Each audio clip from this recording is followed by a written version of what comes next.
Hello, hello, hello, and welcome everybody to the big show. It is episode 139. The big show. Sims and Fendrick are busy on their computers. Just checking stats. Just setting my stuff up. You know, I have a little formula. I want to have my NFL Jesus on team stats, and then I want another tab for player stats. For when I ask you all these questions. And then I got to have the schedule up, too, just so I can... Can you just explain what NFL Jesus is for people that think you're worshipping some type of weird NFL god? Yes, it's NFL Jesus is NFL GSIS. I had no idea about it until I started working for the New England Patriots, but it's the game stats information site for the NFL. You don't have the code word out there to log into the site. So I do. Oh, well, it's amazing. It is amazing. It tells you everything you need to know about football in the NFL. Yeah, it breaks down like all the plays, like, every good statistic. But that's the site that NFL teams use. Yes, it is. It is. It's. I was on there. Whew, man, it's bringing back bad memories now that I think about it. I will say this though. Easiest username and password in the history of the NFL. Like it is. I'm sure. I wonder, and they haven't changed it in a while. I do wonder. I'm worried about them changing. I wonder if you could Google it and actually know the password. Like actually, yeah, Google NFL Jesus GSIS password. Yeah, and see if what comes up. 1, 2, 3, 4. If it's 5. out there already, then we can just tell everybody. It does not appear to be out there. Okay. Ooh, but it appears there are people guessing on bugmenot.com. Nope. That's amazing. Oh, yeah. Somebody. Oh, yeah, it's there. It's all out there. It's all out there. Yeah, but you got to research it yourself if you want to. Yeah. Do your own homework. Right. We have a very good show. Big Phil will be back, and you know he's excited. Maybe we'll talk to another member of the Sims family. That would be good. I have some good out of Lefkoe Fields.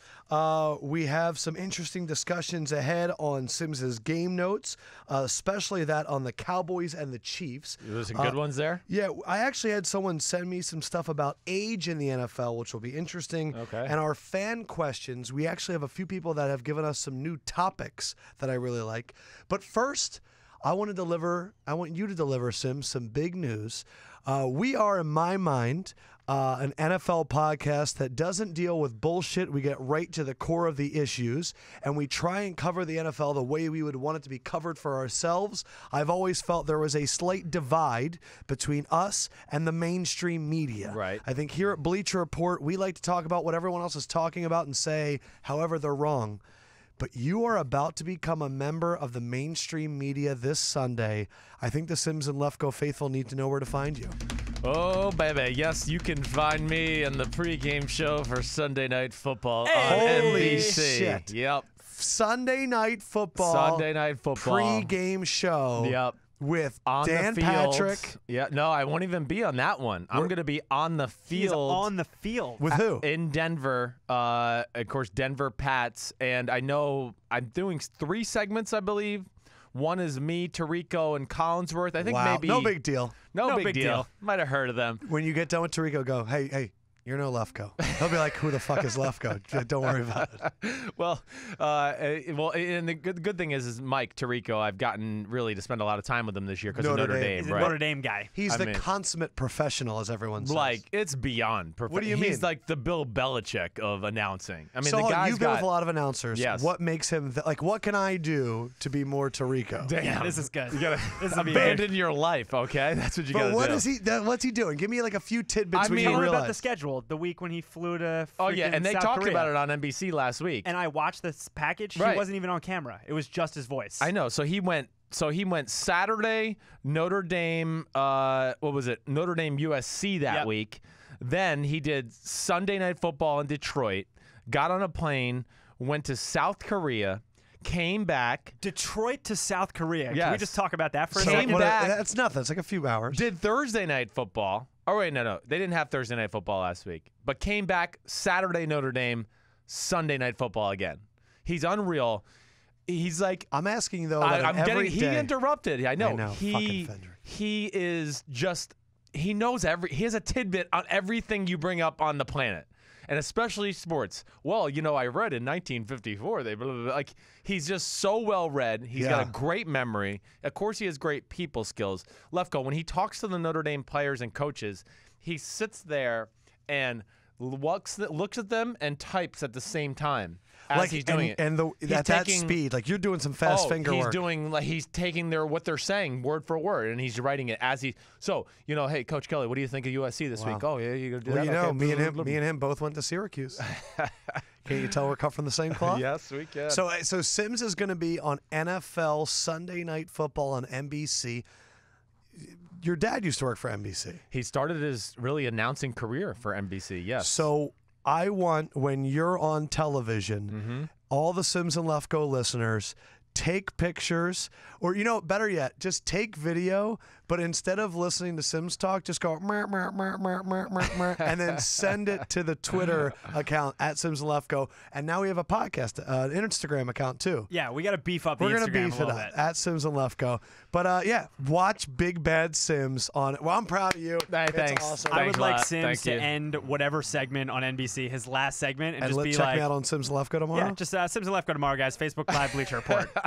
NBC's so cool, they probably wouldn't even be mad. I mean, You don't think they'd talk to you after? I don't know. I mean, I mean, if it was a shameless plug like that, yes, they'd be like, really? Was that necessary? Like, because I said that to them before when I do the Pro Football Talk show. Yeah. I was like, you guys don't have any problem that I say Bleacher Report every now and then. Like, no, if it comes up a natural conversation, that's fine. Like, Just be like, I was talking to my boy Lefkoe Right. about this Denver defense and about how they just got no horses. I'm just picturing Tirico trying to toss to break, and then Chris just jumps in and So cuts no him one off. goes to Yeah. Lefkoe.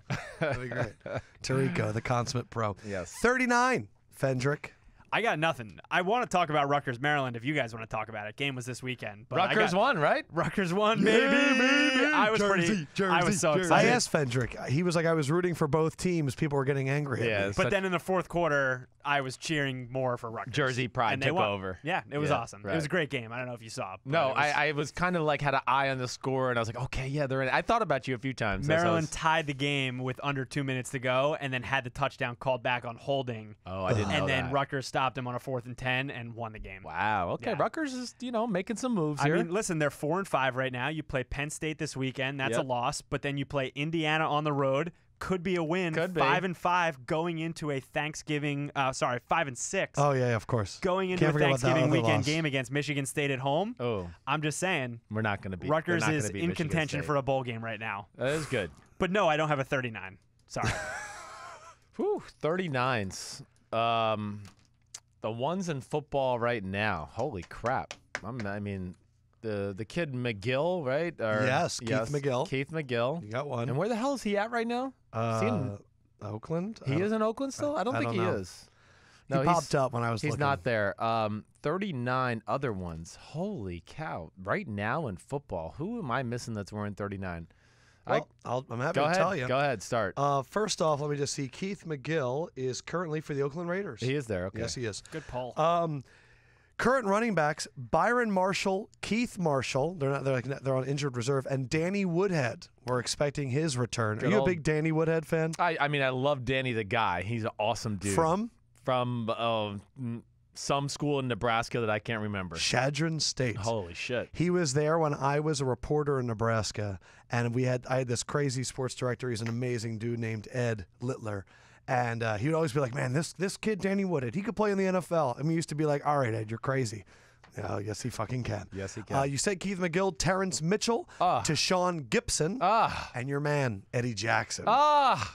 Holy cow, what an idiot. All-timers, random 90s defensive backs, Ray Crockett. Oh man, come on, give me some hints on these ones. I should know some of the all-timers. Well, these aren't the all-timers. These are Okay. the randoms. Okay. Darren Perry was a safety for the Steelers in the 90s. Mike Pryor, a D-back for the Colts and Packers. Some 2000s guys. One was a very big corner for Seattle that was Oh, overrated. Brandon Browner. One was, he's still in the league, but he was a cornerback for the Cowboys. Brandon Carr. Yes. Right. And then a recently retired Chief. Oh, Abdullah. Yes, Hussein Abdullah. Right. Here's another one. Random former NBC broadcaster that now does the draft. Ooh, NBC broadcaster? Now he's on the NFL Network a lot. Oh, Mike Mayock was Mike 39? Mayock wore 39 for one season. That's a good one. He only really played one season. Two random funny names that I enjoyed. In the 1960s, there was a punt and kick returner by the name of Kermit Alexander. And then there was a guy in 1998 whose name was Pooh Bear Williams. Ooh, I remember Pooh Bear Williams. He was a running back. I think it was Florida State. Now, the bigger names. Lawrence Maroney. Lawrence Maroney was the king of the man. I really thought he was going to be something special. Yeah, he had and like I got those screwed. 2 years. I got screwed by Bill Belichick just throwing in random running backs. I thought he was the guy. Minnesota guy, right? He was. And he was in the backfield with who? Barber. Oh, Marion Barber. Yeah, both of them had kind of the same careers. They got off these great starts, but it was like they got punched, hit punch too drunk, much. yeah. Yeah, punch drunk. Fast Willie Parker. Oh, man. Wore 39. Right. Big How run in the good was Super Bowl. he? Willie Parker was, when he was early in his career, I can't remember what happened to him. He hurt his hamstring or had a leg injury, and he never regained the explosiveness that he had in that But he first was 2 the years. perfect change of pace to Bettis, and then he was actually the main guy for a little bit. Yeah. Larry Zonka. Zonks, man. Beast. Yeah? Beast. I mean, yes. I mean, I think if you talk to people from that era, I think he's probably underrated in our eyes. Or we don't realize how good he was. Who's better, him or Ringo? Oh, you mean Riggins? John Riggins? Yeah. They're very similar that way. That would be a good one. Man. And then Probably Zonka. Okay. Yeah. And then Steven Jackson. Ooh, that's right. The One of running back for the freakiest Rams. of all time. In 2006, Yes. Steven Jackson rushed for more than 1,500 yards, had 90 catches for 800 yards. Yeah. He is currently 18th all-time with nearly 11,500 rushing yards. Is he a Hall of Famer? No, but he's a legend all He's time. right, He's one of the freakiest. Is Corey Dillon a Hall of Famer? He's got more rushing yards than Corey Dillon. Yeah, I don't think Corey Dillon is a Hall of Famer either. They're in the Hall of unbelievable running backs that if they were on a really good team, they'd be no doubters. But because he was on the Rams during that really shitty era. A little bit, no doubt about it. Yeah. I mean, you've seen Jackson in person, right? Enormous. I mean, enormous. When the first time we played them, I think we played them in 2006 or 2007 when I was with the Bucks. And I just remember him getting the ball and going, gosh damn. I mean, I just can't fucking imagine tackling him when he's running at full speed. Like, how the fuck are they doing this? Steven Jackson from? You got it. I don't know. I don't think he does. Oregon State. Oregon State. Go Beavs. Yep. I'm not gonna get NBA 39's Jeremy Grant, Greg Ostertag wore it for 2 years, and Tom Tolbert wore it for one. Major League Baseball Sims, your favorite baseball player, Roy Campanella wore 39, and Dave Parker was a 39, and also Dominic Hasek. Dominic Hasek. Dude. Hi, Chris. It's Danny Parkins, Lefkoe's friend from college. We have a show tomorrow in Chicago. Can we have you on? Thanks. He's actually a big radio host in Chicago. Is Lefkoe just giving out your number to people? Apparently. No, that was like months It was somebody ago. he set up already, and yes. Have you already done it with him? I did it with him once, yes. Yeah, he's good. Yes, he was. He was very good. That's the hardest thing about having a radio show is you have to suck up. You have to get rid of all your pride and be like, hi, I know this is annoying, but can you join me tomorrow? Like, you're always having to book somebody. Yeah. You gonna do it? No, I'm not. I have enough shit going on in my life. Can't do it. What is our Second Amendment, Chris? It is not the right to bear arms. It is Kyle Shanahan is our favorite coach in the NFL. Thank you. Quote, it's hard after each game to look at the owners and say, we're sorry. I know we didn't do it again. This is very tough for me. I wish I could make this look better for York right now. I know this isn't there right now, but I know it will be. He's been great with that and understanding of that too. They've really let us do our job. San Francisco Chronicle actually wrote an article that said Kyle doesn't owe the Niners an apology. They owe him an apology. Wow. Kyle Shanahan continues to be the most beloved 0-8, 0-9 coach that I have ever seen in my entire life. Yep. I was watching the Sixers last night. Right. And it's 1 o'clock in the morning, and they beat the Jazz by 10 without Joel Embiid. And Brett Brown is sitting there, and he's doing an interview afterwards, and he's talking, and one of the reporters goes, Brett, I mean, you've been here for 4 years. Can you believe what you just saw tonight on the road? You haven't beaten this team on the road since 2005. And as he was saying that, I thought, how many teams rebuild in the NFL and they bring in a new coach and they say it's going to be a new regime, and when all the bumps in the roads happen in like year 2, year 3, they abandon ship. And the Sixers had this coach through some of the worst years ever, and now, I mean, this team looks fantastic. Right. Because he's still there. Yeah. And the unity's still there. Right, the trust. And I thought about Kyle in this quote. Right. And about how they're letting me do my part. And Yes. granted, he was given a 6-year deal, and Lynch was given a 6-year deal. Yep. One, how valuable do you think it could be to let an NFL coach get through those growing pains in year 2 or 3? Or is that a sign like McAdoo that he wasn't fit for the job?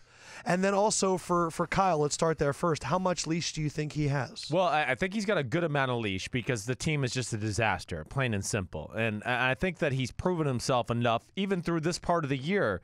You know, I know the last 2 weeks have been a disaster as well, but leading up to that, man, I mean, we talked about it. So good, so explosive on the offensive side of the ball without really, truly any great offensive players, and especially below average quarterback play. So from that standpoint, I do think the 49ers realize that their team is not there to support a creative coaching staff like the 49ers have. So there's going to be growing pains, and I think they're willing to deal with that because, I mean, we saw with Chip Kelly and Jim Tomsula and where the team went, and they certainly aged, and they kind of missed that ability to turn over their team talent-wise, and they're doing that on the fly right now. I mean, you know, Kyle has totally changed that locker room around, almost too much to a degree. You've heard me say this, where they have no 49er moral fiber on their team anymore. Bowman gone. Right. You got Carlos Hyde is like and Staley are the only two guys that know what it's like to be a 49er, right? Then have like maybe some true like, we you know, they've been here through the tough times and the good times. Yeah. So there's not leadership in the locker room, but I don't think that's the big deal. At the end of the day, they're going to continue to do and make the team the way they see fit to fit their scheme. And, it's tough. I wish he would have got one win to get off the schneid because the pressure is, I'm sure, real. I mean, to be able to, like he said, you got to look the owner in the face. You got to look all the other people in the front office. You're the head coach. At the end of the day, everyone's going to put on the win or loss to you. Well, it goes on your record. It does, and he wants to be able to go like, okay, we won one, and we're going in the right direction. He's facing McAdoo this weekend. Yeah. What I just said about, staying with a coach through the bad times. Right. People in New York right now, and including myself, are saying McAdoo's got to go. Yeah. It's a different look. It's a different thing. There's tons of talent on the Giants. There's no excuse. Yeah, because the thing with Brett Brown with the Sixers, right? Even when their roster sucked, right, they were still fighting really hard. Right. And that is something that you can see. Yes. And that Giants performance last Sunday night did not look good at all. No. I mean, it was Sunday in the afternoon. Right. It was awful. Yeah, it was awful. I mean, it was. It was. They hung in there a little early, more than I thought, actually. But they're a team right now, especially on the offensive side of the ball. They're just not good enough to overcome mistakes. They have no guy that can kind of make a play from time to time. Evan Ingram's really good, but they just don't have a guy, like an Odell or somebody that can catch a 10-yard pass and really take it to the house and see you. And then the defense is doing too much. That would be the other thing too. I mean, the defense just. I think I wrote in my notes, like they need to just play it straight up a little bit more. It's always a little too creative, and I want to be like, damn, well, you tried to be creative and cute, and fucking Sean McVay dialed up the perfect play for your cuteness, and you got gashed. And that happened a number of times in that game. I've had a number of people hit me up. Not a number of people. I had one person hit me up on Twitter and said, Lefkoe, you son of a bitch. Sims was about to talk about the Rams. The tweets were great. And then Mike Evans' news came in. You completely cut him off. And then when Sims said, what were we talking about? I said the Eagles. The people are finally calling him out for cutting you off. Way to go, people. Finally. I've been getting called out the entire podcast. To talk about the Rams, talk about McVay. Let me dive into your notes here. Okay, go ahead. It's unreal. I mean, it's fucking unreal. Talk about Sean McVay first. It's the best offense in football. And I'm not saying it's executed to the best. I'm still giving that title to the New England Patriots. But when I just look at the plays that are dialed up, the design, the formations, every week, I go, holy shit. I mean, everything they do. What makes you say holy shit? What about it? It's just the amount of formations, the way he calls his plays together, the talent on the field, areas of the field you have to defend. It's a speed sweep to Tavon Austin. It's a run up the middle with Gurley for 10. It's a 3 plays later, fake that same run, and it's a post over the top to Sammy Watkins. When you look back at Washington's offense last year, not as good as this right now. No, it's like why? I don't know. It made me. I've thought about this. It's a really good question by you because you liked the offense last year, but you weren't in love with it. No, I wasn't to this. It makes me think that maybe Jay Gruden had some chains on him just Could to it be a degree. the fact that he has like Todd Gurley? Because his offensive line was better last year. Yes, I mean he certainly. I wrote in my notes. It's hard to play the Rams man to man. One of those 5 fuckers is going to win the one-on-one matchup. They have so many guys. Right. I mean, Gerald Everett, Higbee, Woods, Watkins, Kupp, Gurley out of the backfield, Austin. Tavon Austin. That's the thing is, we didn't even say Robert Woods. Oh, we said Woods. Yeah, okay. you did. But yes. But the funny thing about Austin is I Right. was looking for guys in fantasy, and I saw Tavon Austin. I went, Tavon Austin? Yeah. I was like, $40 million man? And then I looked, and I'm like, man, Tavon Austin touches the ball like 3 or 4 times a game. That's it. He's really. And he was Jeff Fisher's #1 guy. Yeah. They don't need him as much. They give him speed sweeps. They give him a few carries from the backfield. Yeah. But just what they do, man, I can't even really put it into words, Lefkoe. The creativity of all of it is amazing. I mean, just think about the game. I don't want to take anything away from Jared Goff because he is playing good. There's no doubt about that. You did write in there that he's still trying to get more confident as a thrower. Yeah, he is more confident. He really is. And one thing I'm saying is when he sees it, he's just letting it go. Where last year I feel like he would have took an extra hitch step or been like, Well, he was under I attack. don't know if I should throw it. You know, this year he's at least letting it go. Does he miss some throws still where I just go, damn, he should hit that? Like he went 14 out of 22. He should have been 20 out of 22. But still, What about they're making plays everywhere. What about McVay this year compared to Kyle last year in Atlanta? Yeah, it's all right. So this is the thing I always say. McVay's edge on Kyle is his drop back pass offense. Kyle's play action pass and run game is top of the line. And that's what Kyle, when he gets you like with Atlanta last year, it's the run game. It's the run game. And then it's all these awesome play action passes off of it that just absolutely gash you. So then the linebackers and the safeties are like, well, fuck, I can't attack the run game because they might go over the top of my head. But I can't go over, behind me because they might run the ball. So and then McVay is that drop McVay back. can run the ball a little. He's all good with that. But yes, the drop back is just the amount. He has more inventory of drop back pass offense. Do you think Kyle would ever steal from Sean? I hope so. It's something I'm going to say to Kyle after the year is over. You think everybody should steal from Sean? Well, I mean, I would. I certainly would. Now, not everybody's going to be able to, include all those the players he has. Yes. But man, yes, it's amazing. And I know that the Eagles will play the Rams. It Right. might get flexed to Sunday night when they Right. play. I Right. wish it was a Monday night because I would love Gruden to just dive into those fucking right. plays because Right. he would have a conniption fit on the set. yes, it's The one thing I did found interesting was in Right. your notes. Right. A lot of negative notes about the Rams defense for a team that scored 50-something Yeah, the points. defense scares me. It really You wrote, does. the Rams' defensive line is small, Right. and their defense is concerning, but they make a few plays every week to cover it up. They do. Exactly right. I mean, the Giants ran the ball right up their ass. Orleans Darkwa was getting a push. No doubt. They were opening up holes, and it's the Rams right now. I mean, and I wrote down the weight of the guys, right? When I wrote them Yes. there. Like, I mean, they're D tackles. It's Donald's 280. The rookie that's playing number 90, where the hell is it? He's 290 pounds. Brockers, Tanzel Smart. Brockers is the only guy with size, and he's just at 300. And then, of course, they got Barron and Ogletree at the middle linebacker. So that's not Well, big that's why the people. Cowboys game was so interesting. It was. I mean, yes. And the Cowboys are better now. I would like to see They that had those matchup big now. turnovers, yeah. Yeah, but yes, it does concern me a little bit. But Wade Phillips, they like to just have these speed guys up front, create chaos. It's the perfect defense, really, for their team. Unless they have to play a team like Cowboys who can just control the run game and keep their offense off the field. That would be scary. Which is why Atlanta's defense was perfect for their offense last year, but it's not perfect for their offense this year. Exactly right. Let me get to some owner quotes.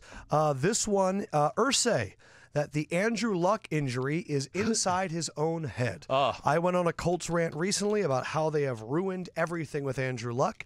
Do you believe that he's done? And what do you think about Jim Irsay's comments? I think, first of all, it really fucking pisses me off. Okay? Well, does every billionaire know every answer to everything? I mean, billionaires know everything, apparently. We just need to stop everything and just go, hey, billionaires, tell us everything in the world. Tell us global warming. Tell us spaceships. tell us, coach the football team. Oh, and also be a fucking doctor. Shut up, Jim Irsay. Okay, that's what I got to say. I've been through this, first of all, when... You did. Your injury for years, people didn't know what was wrong with you. Is it in your head, Chris? Oh, yeah, it's in my head. I had the greatest arm, one of the 5 best arms in football, and next year I couldn't fucking throw. It's in my head. I'm totally fucked up, man. I can't figure it out. What happened? I used to be able to throw in my sleep, and now I can't throw. It's in my head. I mean, it's so stupid. I'm sorry. It really pisses me off. Don't apologize. I want you to really keep going. It really does drive me crazy. Andrew Luck would play a game if his right leg was chopped off. I mean, you're talking about the toughest motherfucking quarterback we've seen in football the last 20 years. I mean, he got killed, and yes, did they wait too long to get surgery? Certainly. It's a bad injury.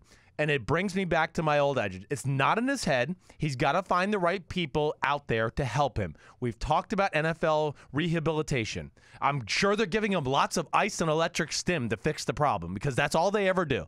You got a hurt knee? Ice and electric stim. You can't throw? You should hook him up with your doctor. I would like to. If he's out there, I actually thought about it. I thought about I don't know his agent because I thought it was Tom Condon, but I don't think it is Tom Condon. But, yes, he's got to find a way. And he just got to get ready for next year. They're not going anywhere this year anyways. But I will say this. I think Jacoby's playing well. Definitely. People are still shitting on Jacoby Brissett. I think he's playing great. Oh, that's ridiculous. Yeah, Jacoby, he could be a starting quarterback for somebody next year. He is. The fact that he got thrown in that situation in the middle of a week and has picked it up this quickly with really not a great offensive line and other than T.Y. Hilton, not a lot of talent. Yeah. And just keep throwing the ball to my man, Jack Doyle. Oh, Jack is tearing it up. I love fucking Jack Doyle. But that bothered me that he Another said owner quote about a quarterback. You know, Mara wants this team to start really looking closely at the top college quarterbacks. If that's what it took for a scouting department to start scouting quarterbacks, what do you think when that news comes out, what does that really say? Well, is that I'm ready to move on from Eli? Yeah, is that what I that do quote think. was? Well, I do think that that is a planned statement. But Sims, weren't they going to try and draft Patrick Mahomes? Thank you. And you know how many times I've said that publicly, even on NBC and all why those it doesn't things. Get picked up well, more. because it's true, and the Giants aren't denying it.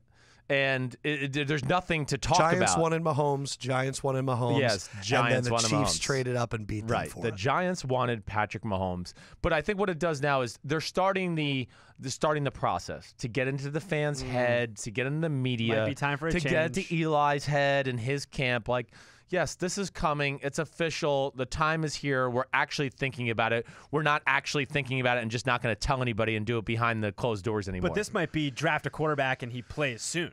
This could might not be. be like he sits there for 2 years and learns from Eli. Oh no, you've heard me say I'm still a believer that I think the Manning camp started the whole Eli Manning to Jacksonville Jaguars thing. I think that's from them. I mean, just Gary Myers was the one that said it. Gary Myers just wrote that book about fathers and quarterbacks and everything. It just, to me, You're really good at connecting dots. I'm all right. You know who else is connecting dots? Who's that? Remember when I said last week that Jerry Jones is going to become Al Davis? Right. What did Al Davis do to the NFL back in the AFL days? He sued the NFL. Sued the NFL, Right. and he created the new NFL. Right. Bleacher Report.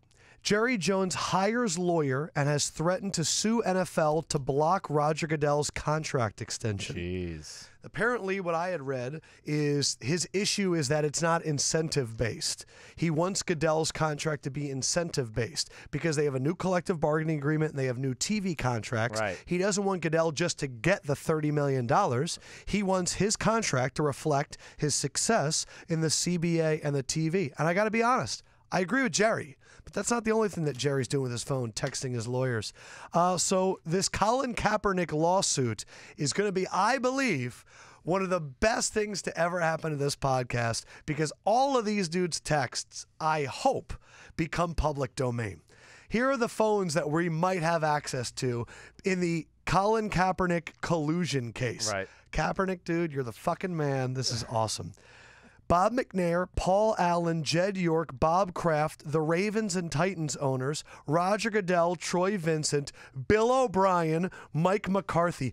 Oh, if I get a Mike McCarthy text that's like Aaron Rodgers thinks he's so fucking great, wait till I watch games without Just him. imagine this group text. Bill O'Brien's going, I don't want that fucking Kaepernick. I can win with Osweiler. I can win with anybody. But the interesting quote here is from Jerry Jones. Quote, they're going to be a little surprised at how little I use that phone. Apparently, back then, he was still using a flip phone. And the follow-up quote is, "Me and all the drug dealers in Dallas had that flip phone." That's a real fucking quote. He said that me and all the drug dealers in Dallas had the same phone. These owners have to have multiple phones. They right? got a bat phone. And they're taking some, and they're like, "Oh, clean it up, present it to them nice." Who knows? Again, I mean, But Jerry Jones is using a drug dealer flip phone. jeez. That's unreal. Well, my agent still uses a flip phone. It's embarrassing. He really does. Yeah. He's got his iPad, though. He has of the iPad. So, but Your still. agent, I feel like, is somebody that would take photos with the iPad at a wedding. Like he'd hold up the iPad. He probably would. Yeah.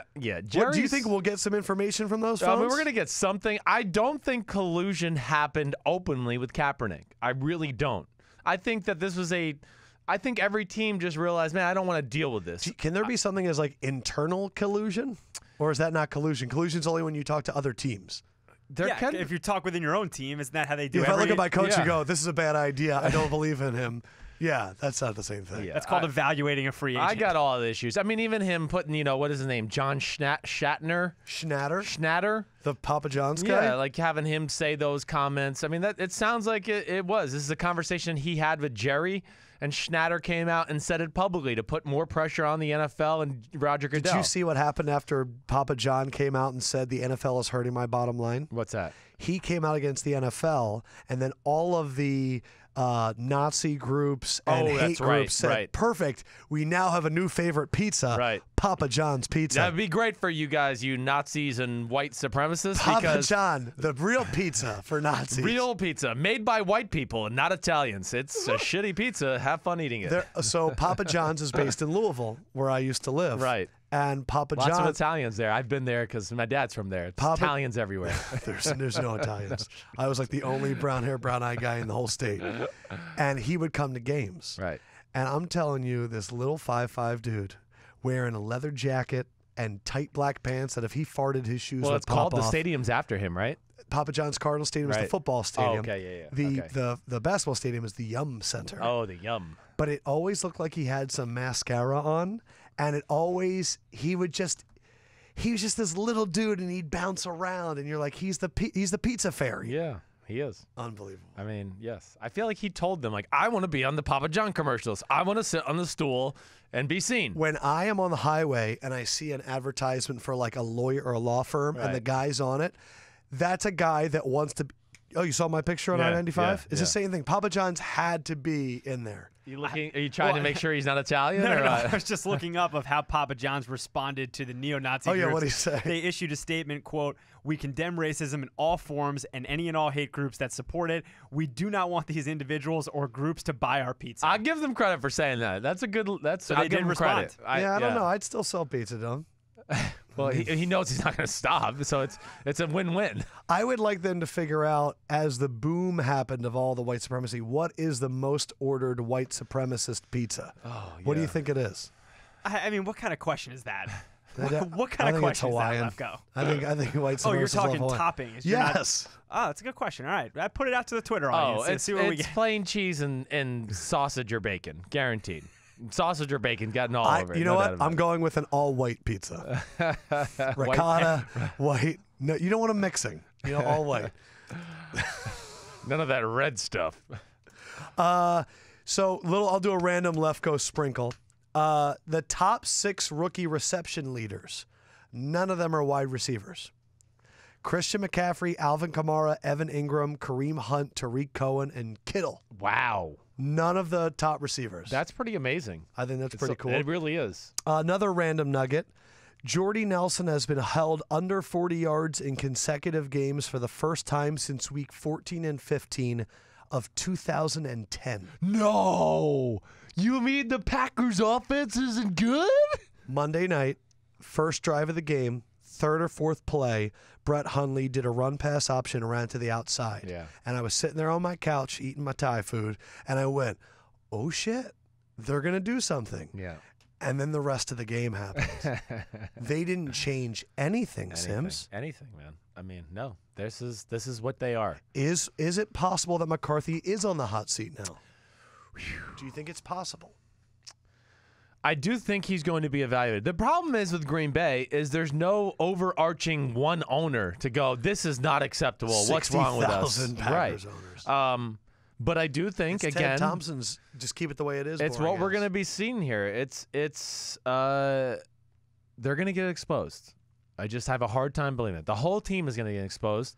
And, they're not beating the Bears this weekend in Chicago. It's crazy. No way. Bears are favored for the first time in years against the Packers. They're going to have a hard time moving the ball in the Bears. I don't know how they are not built to play the game that you saw on Monday night, where it's power run, I formation, the basic pass schemes.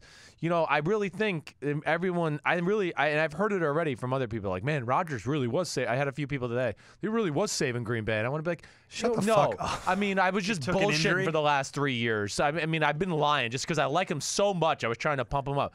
Does anybody really think I'm that guy? No, they suck on offense. It's him. Wasn't it great to see Stafford just fit in those turkey holes? No, the old turkey holes. My dad says he's ready. Oh, we're not ready. I have 5 more minutes. Okay, good. But hold on, Stafford though. What a stud. What a stud.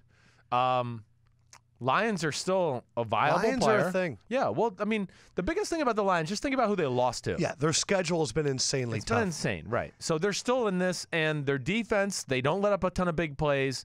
I wish they could run the ball with a little bit more success, but as long as you got big old Matthew Stafford back there, they got a chance to beat just about anybody. Let's call Phil. I'm ready for Phil. Give it to us, Nick. Big Phil, he's filling time. We also have another. Philosophy? We got that as an iTunes comment. I really hope someone else picks up. Now he's ready. Mama Sims. She was great last week. She was. Did we She should pitch get her that own to him segment. last year, philosophy, or last week? I don't know. Yeah, what are y'all talking about? I was listening. I was checking Hey, in Phil. on you. Oh, let me pitch this to you. This is from Asapasapalal's greatest podcast ever. Sims and Lefkoe is the greatest podcast I have ever seen. And when Phil comes on, it should actually be called Philosophy. I think that's what they used at CBS, though, right? All those years? Yeah, I think it was Well, philosophy. screw yes. that. Yes. Tell us how but you really my feel. new nickname is Vanilla Ice. I like that. Vanilla Ice, 'cause I did ice, a rap. baby. Where did you come up with that? You're not creative enough to come up with that. Who said that to you? Nate Burleson, he goes, I don't know what to call you. Sim Shady. That's pretty good. Man, did you get that off the top of your head? Because I just blurted this. I said, whatever. I said, man, Brock, you the man if you can, word out, or something like that. I don't know whatever people say. Right. Oh, yeah, that's what people say. And he just goes, hey, first off, it ain't word out. And then he said, called me Vanilla Ice and whatever. I said, and then we went to commercial. I went, did that just come off the top of your head? He goes, yeah, but I was waiting on it when I knew you were going to do a rhyme or something. That's awesome. Well. Phil, I don't know good. if you saw this, but ESPN is doing a new 30 for 30 called The Two Bills about the relationship between Bill Belichick and Bill Parcells, and who better to share what it could be like than you. What do you think it's going to be like? They got them in a room and interviewed them together. Oh, no kidding. Oh, Yes. that's great. So that'll be interesting. I know that Bill Parcells had great respect for Bill Belichick when we were together. I mean, you could see that. Why wouldn't he? And what he did. I remember, I think in 1986, Bill Belichick, defensive coordinator, I think he told me a stat for that team that year. He said, Sims, or, whatever, he said to me, we played the same coverage almost every snap of every game for the whole year. And I just went, really? And, he had an unbelievable number. So it was always, that's Bill Belichick. Christopher, you know that. Yeah. He's such a historian.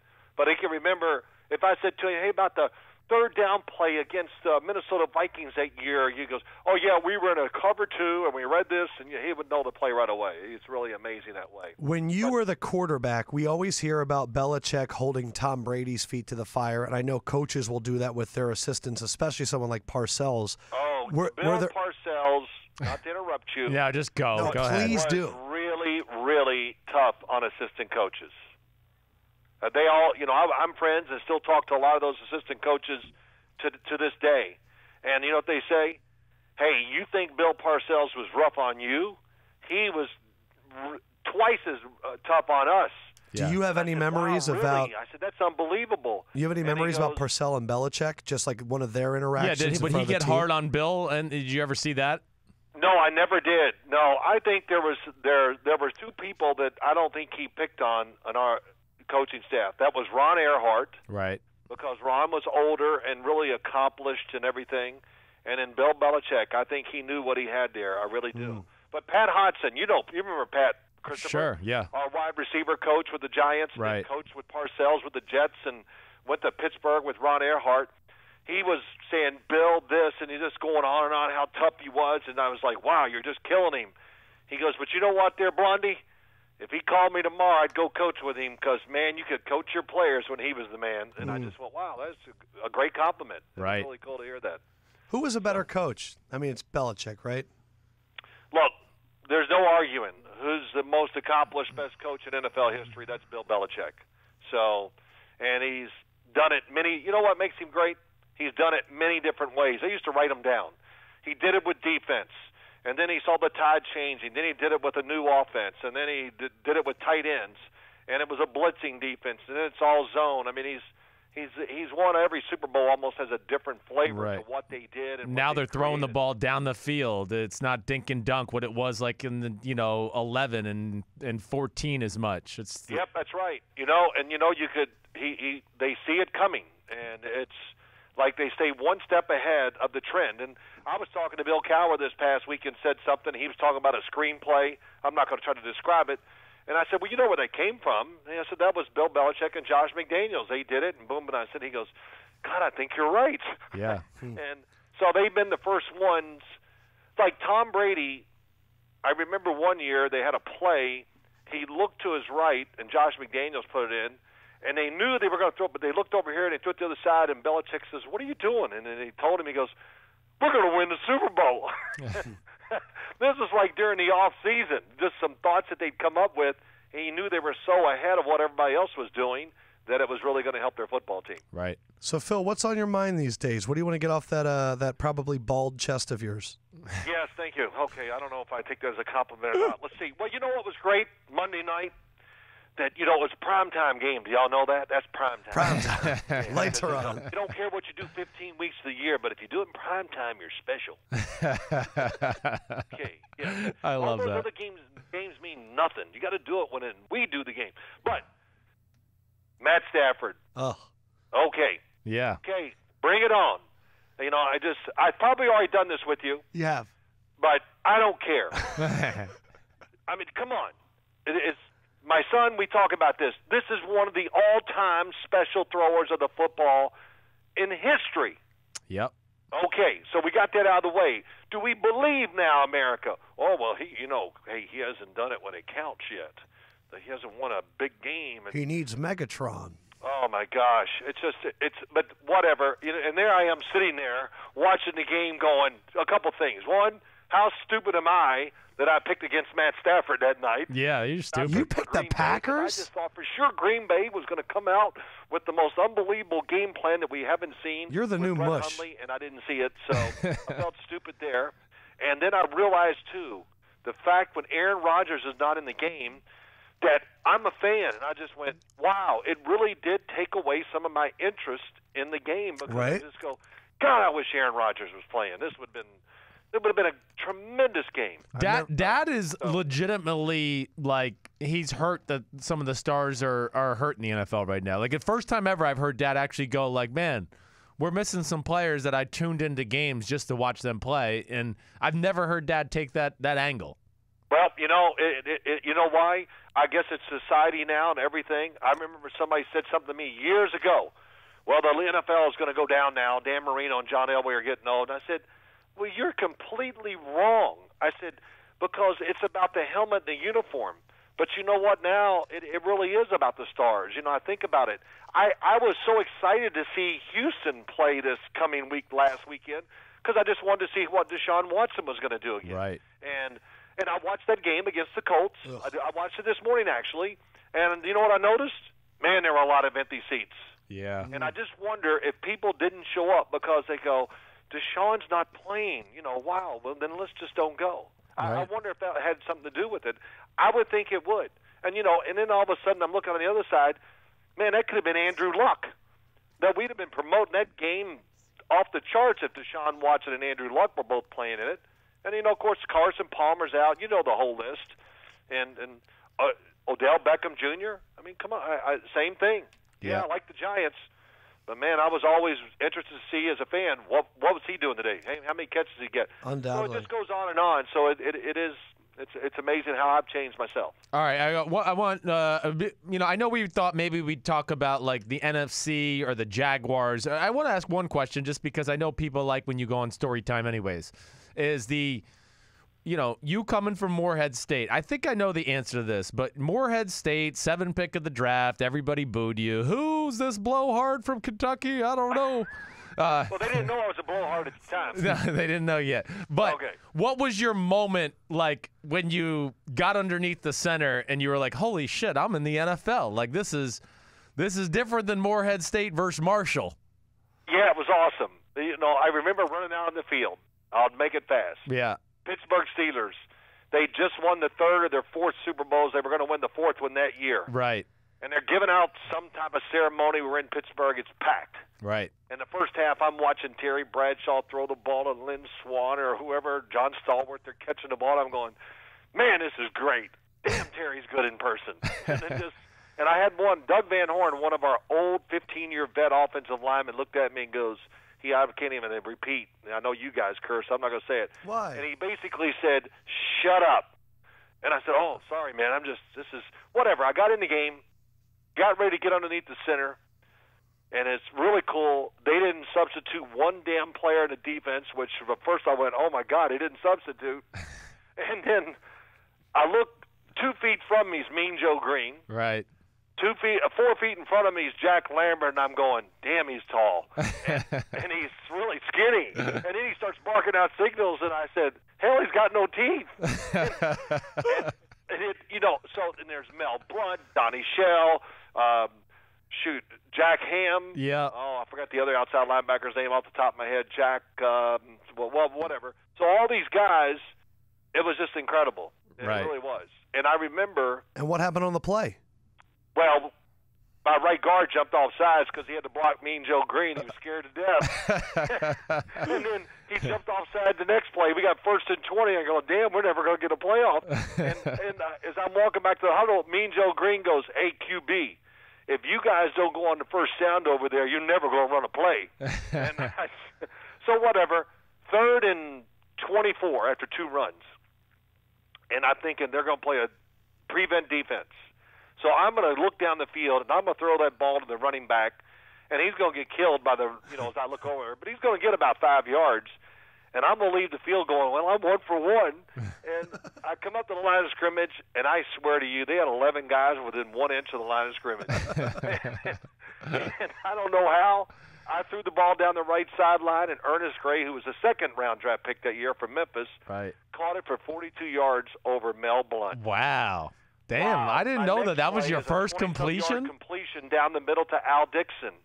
And then my 3rd throw was on 3rd and whatever, down in their territory. I get hit. I let it go really quick.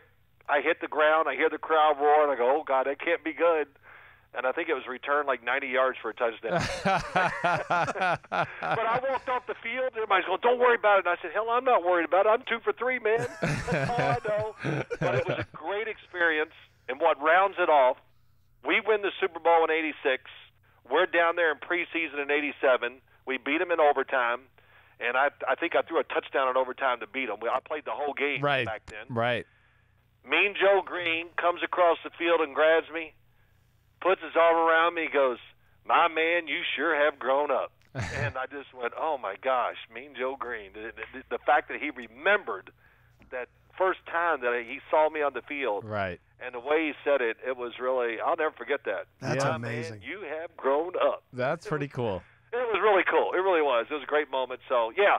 But you know what? It just goes to show you. Christopher, you know this. You played high school. The first time you get on the center at the University of Texas with all those people, it was no different than playing Marshall. Yeah.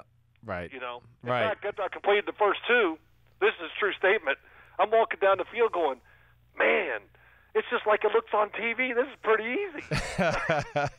And then humility immediately. Oh, well, it wasn't quite as easy as I thought it was going to be, but it was fun. It was Phil, cool I don't know if you know this broadcasting business, but we call that a walk-off. So thank you, man. Okay. You nailed I it. have a lot of other subjects, but I'll just hold them back to next week. Yeah, we'll hold them back. I was actually going to quiz you today, Adam. You know what? I'll to take see a if look. You can answer some questions, but I got them written down here, and I'll give them to you next week. You know what? Let me get one. Well, you got no chance. I probably don't, but I'm willing to try. Okay. I'm not going to use the internet. Okay. Well, the internet couldn't help you. I don't ask Oh. stupid questions like that. Like you can look it up and go, oh, what's his QB rating or whatever. All right, so what do we got? All right. Well, my son knows this. We were talking about it today. There's five great teams in the NFL who are just tremendous at throwing screens. Can you name me a couple? All right, so I'm going to go Rams. Don't look at my son. Don't cheat. he's not. I'm not looking. Hold on. I am going to He said one. Say your first I one. am one gonna say because the it was in your Rams. notebook. We already talked about the Rams and their screen game, so that's. Oh, you did. Oh, yeah. I'm going to it's say. phenomenal. Hold okay, on. That's one. I'm going to say Rams. I'm Yeah. going to say Chiefs. Nope. Andy Reid is the master of the screen. Yeah, but I don't put him in the same categories I do these other ones because Andy Reid he's got the 20 greatest plays in football every week, so that's different. Okay. Come on, just think of the good offenses. Washington. No, think of the good offenses. I am thinking Saints. Bingo. Ooh, that was a weird way to say that word. They're borderline like phenomenal. I Yes. mean, Drew Brees. I'd love to know his numbers on screens. Did I say the Must be Patriots? this year? About 39 out of 40 for about 500 yards. It's amazing. Did I say the Every Patriots? time they run it, it just crushes the defense. But that was good. So New Orleans, and then what would be the next one? New England. Thank you. Did I say the? I already said New Orleans. You said New Orleans. You said the Saints, the Patriots, and the Rams. Detroit. Good ones. We just watched one on Monday night, but it's gone. Oh, the Packers. Green Bay, it's gone. It's over. That screen game. So then who's the die a little fifth? bit. And then Who's the fifth one? Who's the other really good offense in the NFL?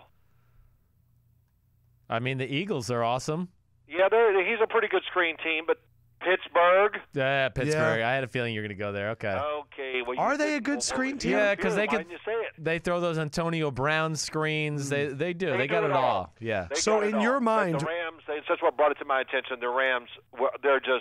They're phenomenal right now. They got everything going. Were you And if throwing watch them screens? play, they're a team I can't wait to watch play. Just because let me see what they got drawn up this week. Yeah, that's right. Were that's you pretty cool. were you throwing screens back in the 80s? Hell, I don't even remember even throwing one. No. When I first got in the league, there was no such thing as third down. You kept the regular people in there. We had split backs instead of I formation, and the defense didn't substitute anybody. It was just another normal down. Yeah. And I don't even remember throwing the football to a running back until a few years later. It just seems like, you just threw it to the wide receivers. That's what you do. Yeah. Shit, I don't remember Tight end you. down the middle or something like that. Right. I don't remember you throwing a touchdown pass underneath 10 yards until like year 12 of your career. I mean, it was always, it was like if they didn't throw it from the 30, they weren't going to throw it in there. I know this. I'm going to buy my son a watch for Christmas so you guys can call me on time. You know what I'm saying? Okay, That work. would be good. We'll work on that. Okay, now that's a walk-off there, Adam. There Yeah, we that go. was good. All That right. was good. See you, Dad. Y'all have a great day. Bye. See ya. See you, man. True thing is, I like him a little gristly. I like him a little upset. So I like to wait 5 minutes. 'cause I'm that's when glad we. energy Let's comes. see. The reason I Story time is great. Well, see, We that's need the to reason have I story ask. time. That's why I ask, because these you don't understand. He doesn't tell stories, so like I've never heard that before. What do I you mean knew he it- doesn't tell stories? He won't tell story unless he's got an audience. Then his fucking brain somehow clicks on, and all of a sudden he remembers shit that he never would tell me. So I knew it was something with the Steelers because I've heard him say that before. Like just like, oh man, my first time ever on the field was Pittsburgh Steelers and Steel Curtain, and I was just like, okay.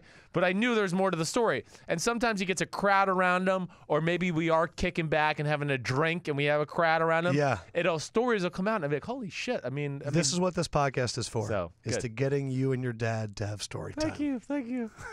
I just assume with all the ball you guys have talked over We your talk entire ball, life but he's that not going to get you've heard nostalgic everything. always. Yes, not. Let us get a little in the weeds, shall we?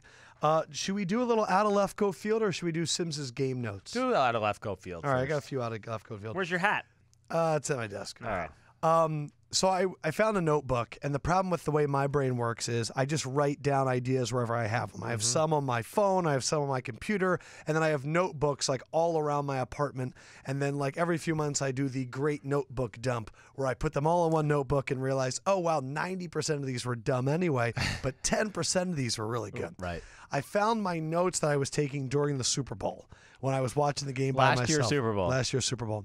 When you were texting me, dude, your best friend is carving Bill Belichick up in the Super Bowl. Remember that? I did.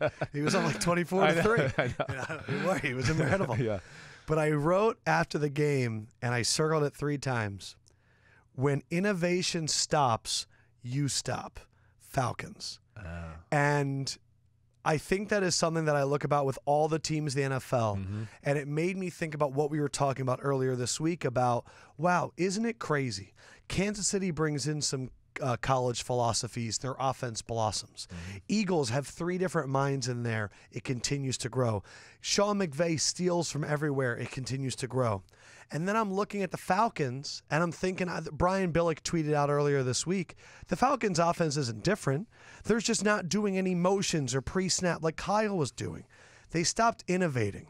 And all the time I think about, it made me think about Monday night, McCarthy. Yeah, right. We're going to do what we do better than anybody else. When you stop innovating, you're dead. Yes. Because everyone will catch up to you that quickly.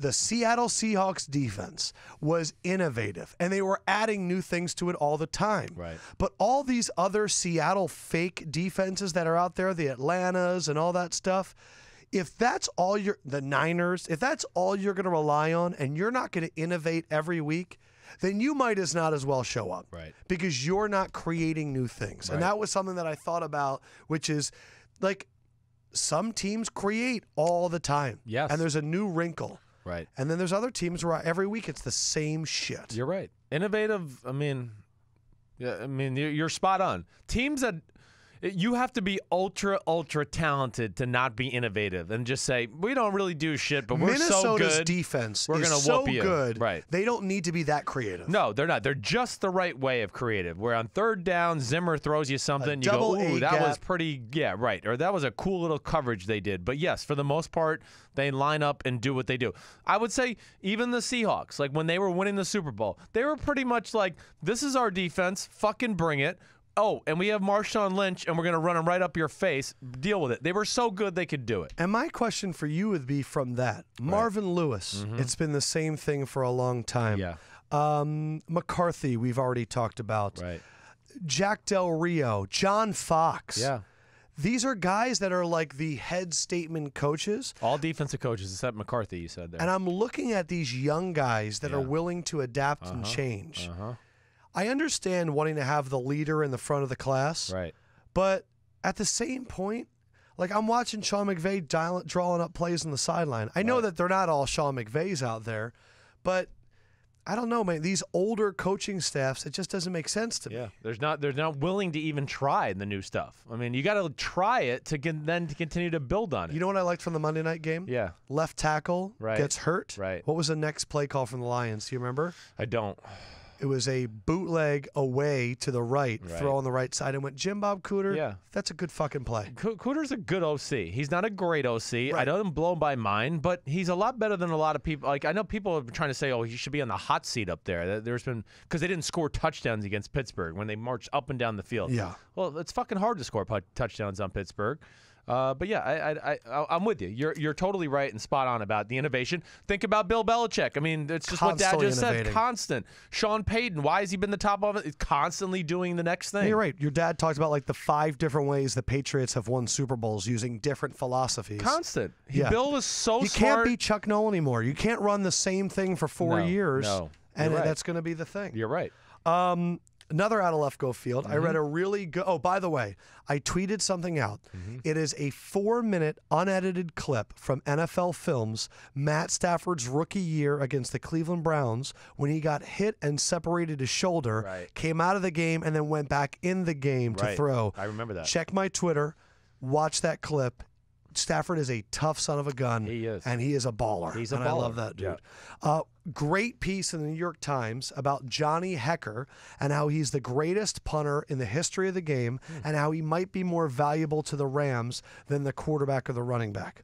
In that, it talked about how the Rams did a study this offseason and checked the correlation between the percentage of which you score based on where you start. And it was like if you start beyond the 30, you have like a 30-something% chance of scoring. Right. If it's between the 20 and the 30, it's 25%. And if it's inside the 20, you have like a 20% chance of scoring. So it's 10% difference. Right. And it talked about how many different kicks Johnny Hekker has, 12 different punting styles. He can do whatever he wants. He can put it anywhere. He's incredible. Great special teams coach with Fossil. And he can throw the ball. Yes. And has like 8 first downs or touchdowns, Right. stuff like that. Right. But the one line that I really liked, very out of Lefkoe Field, with my stoic philosophy, Hekker subscribes to the Zen concept of mushin, imparted to him by Fossil, which means a mind cleared of all distraction.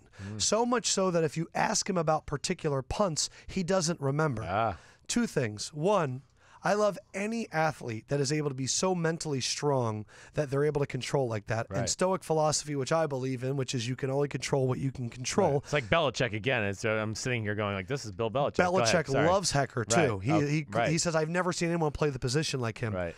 But the fact that the Zen concept is spelled M-U-S-H-I-N, Mush. mushin, He's the mush. That's he hilarious. is the ultimate mush. And just like Johnny Hekker, I don't get down on my picks. I forget them. I don't even remember them. But I have had 2 back-to-back winning weeks.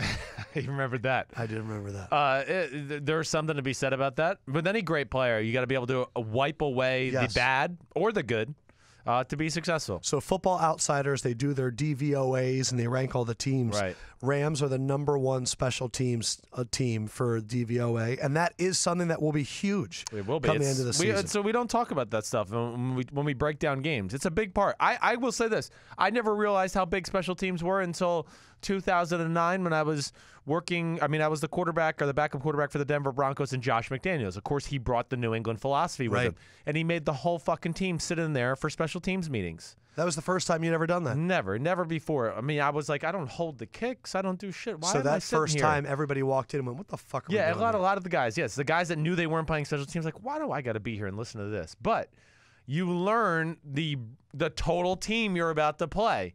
And then you also sit there, oh man, holy cow! They show you, oh, this guy kills people on punt coverage, and oh, you start to learn things like you just said. This punter is unbelievable. He changes the field position. He makes the game tougher. Sam all Cook, those the guy things. from the Baltimore Ravens, Right. He's the one that created all of the different kicks. That was his thing. And the Baltimore Ravens, they're coached by Harbaugh, former special teams guy. They have great special teams. Yep. But he had a whole thing. I saw an NFL Films piece about him when they would play Antonio Brown. He would see him getting kicked in the middle of the field. He said, "Oh, I'm not doing that." Yeah, there's no way. So he started kicking them knuckleballers. And what happens is, as the punter said, the returners are too afraid of muffing a punt. They don't want to hurt their statistics. Right. So that's when you see a guy just go, like on the 25, I'm not touching that. Yeah, right. And it rolls to the 10. Or they fair catch it and nobody's really that close to them, but they catch it because they're just like, oh, damn, I just got to catch this thing, this knuckler. Yes. Right. It's super valuable. Yeah, it is. Also, our man Hekker is 6'5", 240. Yeah, he looks legit. I knew he was 6'5" or around that You know what I range, mean? but man, 240 too. Crap. By the way, Teddy Bridgewater, I want to give a clap. Yep, he's back. Way to go, Teddy. Honestly, I didn't think it was going to be possible. Right. The stories that came out, people like vomiting upon seeing his leg and how awful it was. It has been a steady climb. Sam Bradford is going to go on the IR. Teddy, they're saying could even play this weekend. But if they're going to go with Case Keenum, they're just saying he would be able to play. Yeah, he's the backup, right? I'm going to throw a little cold water. If you've just started listening to our podcast, we have long said that Teddy is a little overrated. Right. But I do not want to take away from the fact that what he is doing is fantastic. Yep. And with the way they play, he fits their style of play perfectly. He's not a Stafford. He's not a top 10 guy, but he's a very good game manager. Yes, he is. He's a good game manager. And the biggest thing that I think he did, the year they went into the playoffs and lost to the Seahawks because Blair Walsh missed the field goal, the biggest thing I think he does is he escapes pressure. So some of the bad plays they had, he was able to get out of the pocket and throw the ball away. or buy some time and make some plays and throw a ball to at least keep them in positive situations. That's the thing that jumped out to me about him. Yeah, I mean, yeah, you said it. I mean, Teddy Bridgewater, I did not think was a first-round quarterback. I do hear people now like, oh, well, Teddy Bridgewater should start. Should start. Man, come on. The Vikings are good. Case Keenum's playing well. Good. This is the number 11 offense in football. They're not, like, hurting on offense. Their offense is better now than it ever was with Teddy Bridgewater. And I understand they didn't have the supporting pieces around him, but I'm just saying, like, man, I've heard it too many times this week already. Like, let's pump the brakes here. The Vikings are legit. If it falls off, now you got Teddy Bridgewater to come in and save the day. Yeah, certain people, they think the quarterback position, it's an instant change. Yeah. You don't fuck with that. No. And I mean, let's remember, the year they went to the playoffs, that was 2015, right? Yes. He threw for 15 touchdowns. I mean, it wasn't like he was 14 touchdowns, 9 interceptions. So yeah. Let's get to some other quarterbacks in your game notes. Yep. You wrote, pretty sure they benched Winston. Now he's going and meeting with James Andrews. Yeah. But you're like, I think they may have just benched him. Listen, his shoulder, I'm sure, is hurt. I'm sure it is. I'm not trying to like make any excuse or headline with that. But yes, he was missing throws. He's been missing throws. You said he can't get on the same page as Deshaun Jackson. I mean, it's comical. I did a thing last week on the Pro Football Talk show where I showed all the throws he's missed on the year to Deshaun Jackson. I mean, it's comical, Lefkoe. I mean, I swear you could have hit some of the throws. You would at least got it. Yeah. It's in his head right now. I truly do believe that. Yeah. But it doesn't matter. They're done. You said the Bucs' defensive scheme sucks, triple underline. Yeah, it just sucks. It's so simple. I mean, to play some of those schemes versus New Orleans, who has talent and a scheme, no Mike chance. Smith, you think he's innovating? No, exactly. Do you know who you just brought up, the Vikings? Yeah. What was the first thing you said about them in the beginning of the year that made you think you had hope? The offense, right? The innovation of Shermer. They're doing more than I thought. Shermer all of a sudden started changing it. Right. It's all about innovation. Yeah. That's why the fired coaches that have been fired before, they're the ones that innovate a lot. Yeah, you're right, because they realize they got to do something else. They got to change the ones that are comfortable are the ones that don't. Life is not good when you're comfortable. Yeah. You need to be uncomfortable. Right. Chiefs, Cowboys. Sean Lee is unreal. That fucker can run. White boy supreme, triple underline. Yes. I mean, he's a guy I don't think we talk about. I know I don't talk about enough, and it doesn't come to my mind enough. He was all over Kareem Hunt. He was all over the place. I mean, he was. Did I write something about like he's almost like Kuechly or something like that? Right? Because you could see he guesses plays. He knows plays. He starts to run to holes before they've snapped the ball or a screen to the left. He's already inching there, like getting ready to take off.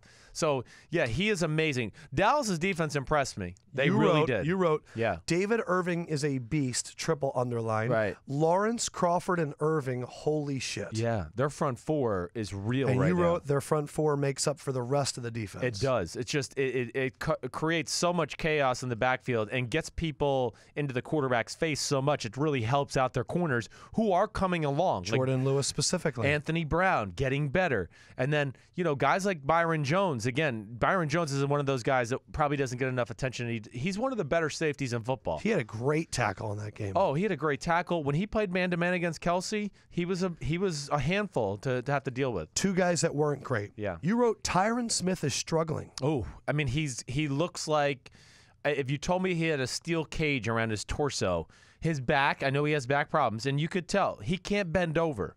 He's literally playing like a wooden Indian. I mean, he's literally just like this. He's got nothing to him, and it's tough. Yes, he's certainly, the fact that he's not anywhere near what he could be is why their offensive line hasn't just totally crushed it. And then the other guy, Marcus Peters, is not special right now. Did you write he peaks too much? Peaks too much.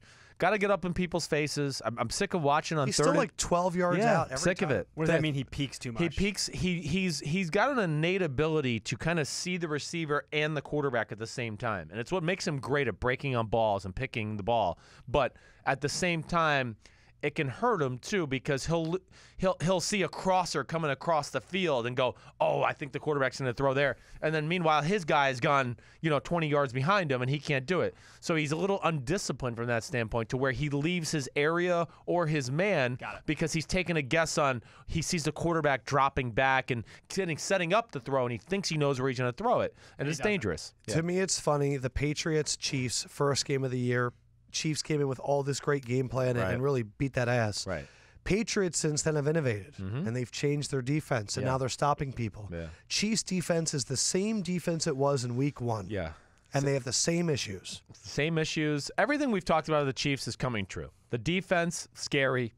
The ballers aren't making as many plays. And you don't really think they're that talented. I think their defense is overrated. I mean, even the player wise. Yeah. Well, like, it's still 26, just like it was last year. yeah, exactly. Washington, Seattle.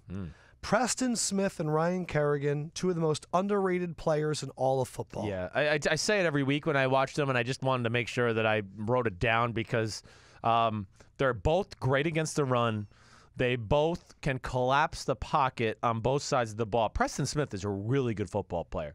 I mean, really good. He's never going to be like top 5 in the NFL in sacks, but he has zero weakness to his game, and he gave Dwayne Brown some problems in the game. I'm sure Dwayne Brown was like, man, fucking blocking Seattle the week before was easier than blocking the Redskins. When I saw that Arthur Jones was on Washington, I know. I went, when the hell did he get Yeah, there? it was like, what, just 2 weeks ago maybe? But you wrote all the names. Arthur Yeah. Jones, Junior Gillette, McGee, Right. Ziggy Hood, McLean, Preston Smith, Kerrigan. Right. It's a hell of a front seven for Washington. It really is. And you take about Zach Brown in the middle linebacker shit. and Will Compton, the other linebacker who's good. And I didn't even ask the other outside linebacker from Alabama, Anderson, 52. Who he made some plays. Sneaky depth on that front seven. Their front seven, they're you know me. I got a semi-man crush on them because they don't try to just tackle people. They try to fucking kill They people. really do. They I mean, Kerrigan poses on everybody. I mean, they want to kill people. The guy they were trying to kill, you wrote, holy shit, Russell Wilson every fucking play. Holy shit. It's unbelievable. Okay, all we have to really do here is do what? We have to read the stat line, okay? Let me just read the stat line for everybody so they can comprehend this. Pull up the box score. Pulling it up. Here Pull it the comes. teams. 24 of 45, 297 yards, 2 touchdowns, 2 interceptions. Thomas Rawls, 9 carries, 39 yards. Top rusher at the running back position. Oh, gosh, there was Russell Wilson, who had twice as many yards, 10 carries, 77 yards. It is the most unbelievable. It's more unbelievable than Aaron Rodgers. You wrote, Seattle is worse than Green Bay and Rodgers. At least Green Bay can protect a pass rush. Yes, it's every play duress. Oh, I mean, he must be. I mean, he has to have 3 IVs after the game. The way he has to run around and make things happen. Listen, he's going to throw interceptions because They ask him to do a lot. they ask him to do so much, and they can't do anything unless he takes some chances and makes some plays. You know, our old thing with the Redskins. The Redskins were so all over some of their pass schemes, it was scary. Minoski, man. I mean, it was scary. I mean, it was just like he would drop back, 3 people would be down the field, and they had 7 people right underneath all 3 of them. Makes me realize I got really lucky with that Dallas bet 2 weeks ago. Washington. Yeah, really we did were have 'em. fortunate in that. We were. So my man Isaac Diamond emailed me and said, listen, I love what you're doing. He had a sentence that said, I disagree with you so much, but yet think you are so awesome. And Isaac, that was the best sentence I've ever heard. Wow, thanks, Isaac. It's talking about me. Oh, okay. But, I think he could be disagreeing with me, too. I didn't know. well, But I appreciate him disagreeing and at least enjoying. isn't that nice? It's nice to hear Isn't that. it rare to hear Right, someone? right. But he said, look, I did a little thing. I Yeah. did a little math. And he looked at the way the ages of teams compared to win and loss records. Oh, I like it. And what he realized was, Yeah. after last week, the 10 youngest teams, if you combine their wins and losses, their winning percentage was 32%. The 10 oldest, if you combine them, 64%. Showing that the older teams in the NFL have a better chance of winning than the younger teams in the NFL. Right. The top oldest teams. The oldest team is the Cardinals. They're 3-4. The second oldest team is the Panthers. They're 5-3. Third is the Bills. Third is the Bills. Fourth is the Dolphins. Fifth is the Saints. Sixth is the Titans. Patriots, Ravens, Falcons, Eagles. The youngest teams: Browns, Niners, Giants, Colts, Chargers, Jets, Bengals, Texans, Jaguars, Rams. Wow.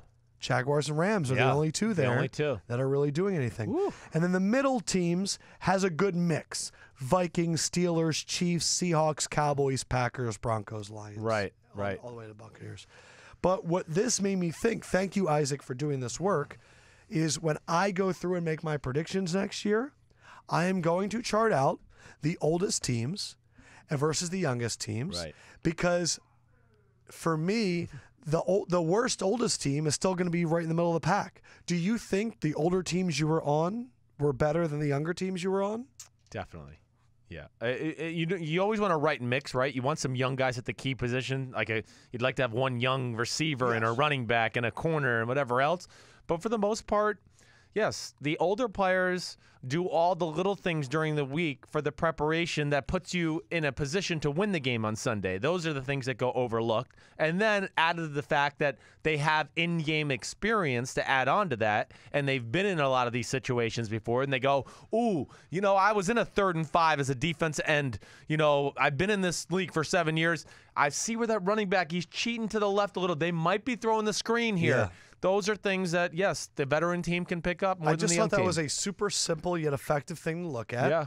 And I'll look at it going forward. Right. In terms of how old teams are. Right, like the Steelers are a great example in New England of having the right blend. I mean, it's funny. I mean, the Steelers I would have thought would probably have been a hair on the older side. Steelers are 15th. Right. They're right in the middle of the NFL. Right in the middle. And what did I say the Patriots were? They're 7th oldest. So the Pittsburgh, I just think of them, you go, okay, yeah, they got, of course, some of the older O-linemen and Big Ben and James Harrison, but they got a Bud Dupree and a Shazier who are like, Shazier's in the middle, but Dupree, Juju Smith-Schuster, Artie Burns, they got a little of everything. You ready to do MVPs? Yeah, it's easy. MVP. Heading into it, Tom Brady is currently your MVP. Wentz is number 2. Rodgers is 3. Last week, though, Wentz was 1. Brady was 2, Watson was 3, and that has, of course, changed. I know. That was last week. That So hurt let's my do picks last week. Week 9, 3, 2, 1. Number 3, MVP. I'm going with the man in Seattle. Number 3 is Russell Wilson. Russell Wilson. Welcome aboard, Yeah. Russell. Russell Wilson this year has never made the list. No. This is Russell Wilson's first time on the MVP board. Russell, congratulations. Welcome. Congratulations. Number 2. That hasn't changed. Brady, too. He didn't play. I don't. So? It was supposed to be like a voting on for who was the MVP that week. Well, no, it's for the whole season. It's leading up to it. I'm still leaving Brady to number 2. That's ridiculous. I don't think that's what we were playing. That's ridiculous. Whatever he wants to do. It's absolutely So ridiculous. number 1's Carson Wentz. Of course. Is it okay that he play? Did he play well enough for you? Is it good enough? That's not my issue. This is supposed to be a way that So you you want me to take Roger? I mean, all right. You want me to take Brady out and because I thought you were going to be like, oh, Calais Campbell was an MVP this week. Well, I mean, yeah, he was great. I'm just saying anybody. No, Brady's it. Fine. And just Brady do is so good he can get on Sims' MVP board. Well, I thought it when he was doesn't still even we're play. encompassing the whole year. I didn't think we're going like. No, we're encompassing the whole year. You did not define that. What I guess I thought in my head was Right. each week you pick the MVPs and then we tabulate it. Right. I mean, guys like Who would have had a chance to make Lefkoe's MVP, but not Sims's cumulative MVP? Again, Alex Smith is still the highest rated quarterback in football. He's not the best quarterback in football, and nor is he an MVP candidate. All those things scare me, so he's not in there for me. I mean, and their problems are real. Yeah. You take away the bullshit of their offense, they can't drop back and throw it to you. I mean, I thought of guys like Dak Prescott. He's coming up the rear a little bit. Fantastic. Yep. And of course, the guys on the defensive side of the ball, Calais Campbell, Everson Griffin's a guy that's really jumped out to me on a week-to-week basis. Sure. That's about it. Are you ready for celebration rankings? Current leader in individual, Golden Tate's People's Elbow. Current leader in team, it's a new winner last week, the Steelers bench press, who edged out the Packers bobsled. We have 3 individuals and 5 teams. It was a good week of celebration. Right. First one up, Oh. Rashard Matthews surfing. Yep. Hold on. Can't find it. Rashard Matthews. Rashard Matthews scored against the Ravens. And then he did a little swim, and then he hopped up and caught a wave. Clearly does not have the Mariota contract, which is against surfing. Well, clearly, that was stupid because there's no oceans in Tennessee. Number 2, Ted Ginn scores and then hands the ball to a baby who instantly starts hysterically crying. And it's just an amazing gif of this baby just crying because Ted Ginn put a football into a baby's face. The third one, Zay Jones catches a touchdown Thursday night, pulls out a partner, I believe it was Holmes, and then challenges him, takes out a lightsaber. And then pushes him, and then grabs him, and then throws him back. Yes. Of those three, what was the best solo this week? Ted Ginn, Baby Cry, Rashard Matthews, Surfing, or Zay Jones, Star Wars? Gosh. Just this week. Yeah, I guess I'll go Zay Jones, Star Wars. Is it better than Golden Tate's People's Elbow? No. And Golden Tate's People's Elbow retains the individual title for another week. Now, to the teams. First one up, the Kansas City Chiefs sack race. Awesome. So awesome. Travis Kelce versus Tyreek Hill versus Robinson. He enjoys it. Luke Wilson's touchdown flute celebration. Oh, I've seen them do this at practice. Yes, so it's they actually the video. They got the yes. circle. It's really funny. It's funny to see grown men doing that. This is a first one that we haven't had. A defensive celebration. Ooh, I don't think I saw this Our one. man Byard got his fifth Kevin interception Byard. in 2 games. Yeah. And they did a synchronized, what looks to be like a Temptations little swing. It does. When I dip, you dip, we dip. And then the Lions busted out the Rock'em Sock'em Robots, Golden Tate and Amir Abdullah I mean, they're the playing sticks. video games, though. It's not Rock'em Sock'em Robots if they're playing video games, right? Yeah, either that or it was either Rock'em Sock'em Robots or it was like Fight Night. Yes. And then the last one was the Jets defense celebrating or dancing on the field during the game, and all of them were like a dance party. No, that was not a Yes. touchdown dance, though. That That's was what I'm saying. just Neither was the Tennessee one, but I'm putting them in for the celebration. was The just- we're gonna Tennessee turn one I up. really like. I love the team effort. Kansas City sack race. Right. It's a great week. Yeah. Kansas City sack race, Seahawks techno flute, Titans defense shuffle, Lions robe fighting, Jets defense dancing. Who wins this week? I'm going. Oof. It's between Kansas City Between the sack race and the fighting of the Lions. and the Lions fighting. Those two to me are the Lions ones to go. fighting video games, Kansas City I'm sack going with race. the sack race though. Sack race. Yes. Kansas City sack race Right. or Steelers bench press. Ooh. I'm still going Steelers bench press. Wow. Yeah, I like that. Yeah. Why do you say that, Fendrick? I just like the bench press. As a a guy that hits the bench pretty often myself, I like that celebration. Our man Lito Quirky hit me up on Twitter. I He want was- somebody to do something consistent. Like, you know how like the old Redskins used to jump up and like all hit each other in the Yes. pie? Like, I want somebody to do that. Like, become a thing where it's so annoying to the well, other the Tampa team. Bay Bucks were doing this thing where they would do like the Euro step. Oh, and then pass right, each right. other. I saw that. By the Sorry, way, go Lito ahead. Quirky got really upset that we didn't talk Titans, specifically Byard getting 5 interceptions in 2 games, Yeah. and the Titans are on a 3-game winning streak, and he was upset with me. I'm sorry. Byard has been. I mean, what was that, the Cleveland game where he had the first 2 interceptions a few weeks ago? He's got great feel, the kid. I mean, truly got ability, but has great feel to know where teams are trying to throw the football. I mean, specifically, forget the interceptions from last week. I could think of even the one he had against Cleveland, too, where he's covering an underneath coverage, and he realizes Kaiser's looking behind him, and he falls off his guy and falls right into the lane. He's a good player.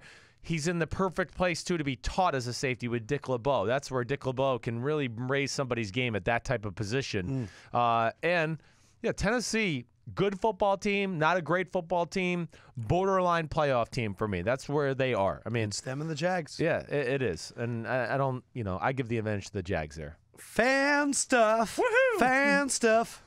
Do another one. Woohoo! That's a good sound effect by Yeah. you. Woohoo! Nate Burgoyne hit me up on Instagram. Hit me up on Instagram at Adam Lefkoe. I will respond to you. I will talk to you, and I will read your show. Get on the his show. DMs. Friends and him have debates about players in their primes all the time, and he thinks it could be a good news segment on Sims and Lefkoe called In Their Primes. Yeah. I actually love this. So put it in either the iTunes comments, hit us up on Twitter, or hit up my DMs or the podcast DMs. Follow Sims and Lefkoe on Instagram, and we will talk about this. So give us your In the This Primes. is good combo. I like this. Champ Bailey, Richard Sherman Oh. in their prime. Oh, coming in hot. Hot. Man, I'm going to go with Champ Bailey. Ooh. Yeah, it's really close. That's a tough More one. speed, Champ Bailey. Yeah, more speed, just ability to cover on an island a little bit more than Richard Sherman. Richard Sherman, though, probably a better tackler, a little better at jamming at the line of scrimmage. Bailey had an unbelievable way of he could play press, but he could also be that Marcus Peters play off, and you'd go, I hated going against him in practice. He wouldn't move. He would sit there, and I'd go, man, I got somebody over the top of him and underneath of him, but I can't tell which way he's fucking leaning. Who do I throw to? Dwight Freeney, Julius Peppers in their prime. Phew, man. This is a good game. This is a good game. Good I'm job, gonna go. Nate. I'm gonna go with Dwight Freeney though. Wow. I am. Yeah, in their prime, He still got the spin move on Sunday. man. Man hasn't played in like a year, and he still called a left tackle with He a got spin 2 move. sacks in the game. Was that on Clemmings? It was on Clemmings, so that's Yeah. why I'm not. I mean, we're gonna But put still- that disclaimer. But still, other guys weren't going to get that. No, it's amazing. But yes, Freeney.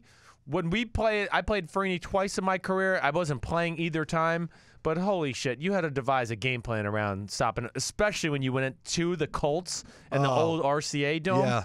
Good night. Mike Vick, Oof. Donovan McNabb Oof. in their prime. Oh. Was the last one. Wow. Man. I'm going with Mike Vick. Yeah. I Well, am I was going just with saying Mike Vic Vick. is a legend. Vic is a legend.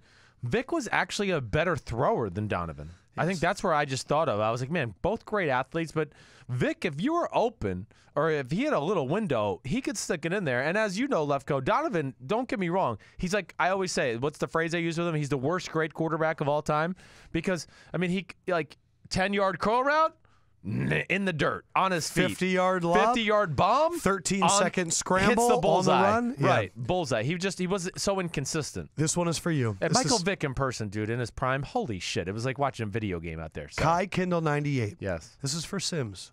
I'm only 18, but I've read many books on JFK's assassination, and I've seen countless documentaries. I want to address the magic bullet theory. Yeah. Sims, you need to look at the make of the car.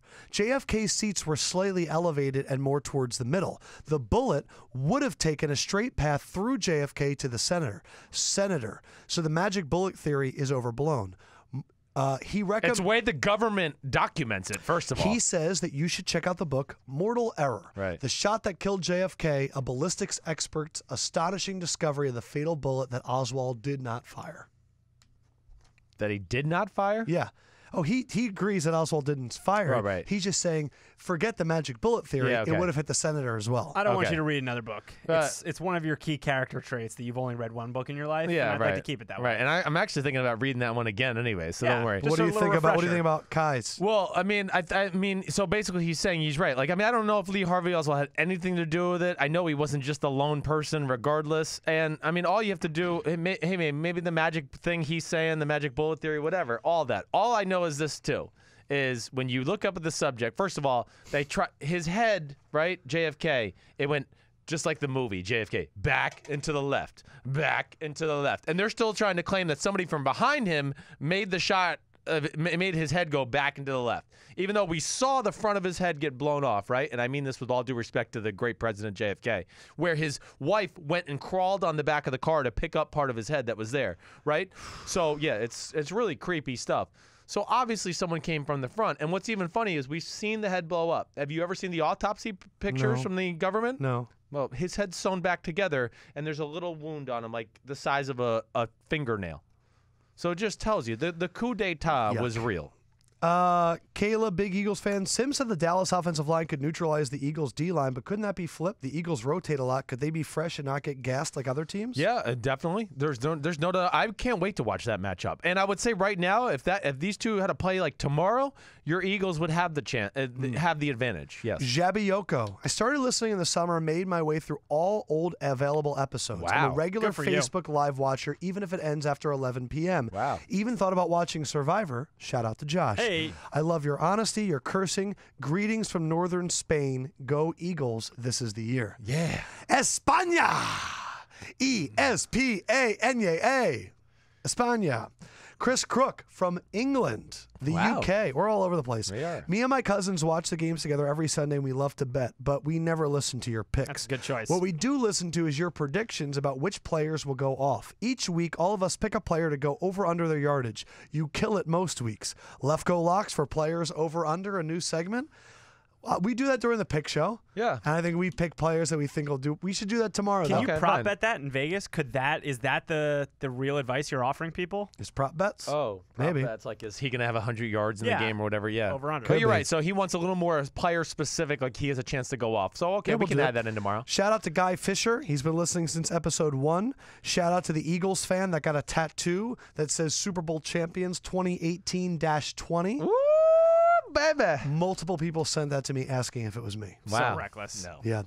And All right, let's move on to iTunes. Woohoo! iTunes. Woohoo! iTunes comments. Yeah. Man, we got some really good ones. Did you see the ones that came in today? Because if you didn't, I'm going to read it. Oh, you want to read the one, the best I one. thought Lefkoe? Yeah. Can we save that? Yeah, we'll end with that one. Okay. Damn, I'm just seeing the Earl Thomas doubtful, Richard Sherman questionable for Thursday night. Not Jeez, good. Jeez Louise. Sims and Lefkoe, the pod gods from Soleil Ole. If you like football and don't listen to this podcast, is Kyle Shanahan even your favorite coach in the NFL, No. bro? Sims always comes through with the insight. The Lefkoe, man, comes correct with a steady dose of hot takes. Can't forget about Jay Fendi with the Rutgers Survivor Sauce. Fendi. Sims, if you were a head coach and you had to plug in Adam and Josh into your starting lineup, where would you play them? Ooh. What? Josh would be the place kick holder. Perfect. He would be holding kicks for sure. Very good position for me. I think Lefkoe. Oh man, He's Algie Crumpler. he's got to be. I mean, I go right to tight end. Yeah. I mean, yep, tight end, H-back kind of a guy. Just Nice hey, legs. Yeah. I'm a Chris Cooley. I don't know how he looks on contact yet. We haven't seen that. That could be an issue. I'm a Jay Samaro. But he could look all right. He might look all right lining up in the three-point stands. He also says, as a long-suffering Lions fan, how long do you see Stafford playing at the level he is now, and what does the team need to do to get over the hump? Oh, man. Keep balling. If you come to California, got the tequila on deck. Ooh, baby. He's got still a number of years of primetime Matthew Stafford. I mean, to where he's playing at one of the top, levels in the game at the quarterback position. I mean, I still think Matthew Stafford has 4 or 5 years left of that in him, and he really has a lot of more quality years after that because of his arm. It's going to the motion, his arm, the flexibility in his arm is going to stand the test of time. The Lions, what do they need to do? They just need to, I think, and they're going to have to in the offseason get another running back. They're going to improve the defense a little too. I think really at all 3 levels they could use just another player on their defense. Joe Choi, best podcast. I just love these guys. Simple and to the point. I love Thank you. Culpepper Eric. As a Longhorn and Bucks fan, I love Chris Sims. How could you not? The man sacrificed an internal organ for the squad, and it doesn't hurt that he is honest and super knowledgeable about what's in the NFL. Lefkoe brings the heat every time. This podcast goes straight to number 1 on my listening rotation each week. Keep it up. Thanks, dude. Appreciate stuff. that. Go Bucks. Hook 'em horns. Derek from Deke from Elizabeth, New Jersey. Shout out Chris Sims, one of the best jersey players has ever produced. Thanks, man. Jersey. Jersey. Who was that? Say the name again. Deke Deke. from Deke. Elizabeth. Hey, you know Deke Thank. What from up? Elizabeth. What up, Deke from Elizabeth? Bronson 10 stacks. Pick the Bears more. Akeem Hicks, all pro. Bear down. He was on my half-season all-pro team. Yes, it was him and Fletcher Cox were my 2 starting defensive tackles. He is awesome. Raider Greg, you guys are great. The opinions are honest, and I've developed a drinking game based off of how many times Sims says phenomenal, plain and simple, or period. You know what? Needless to say, it's like a frat party when the podcast is on.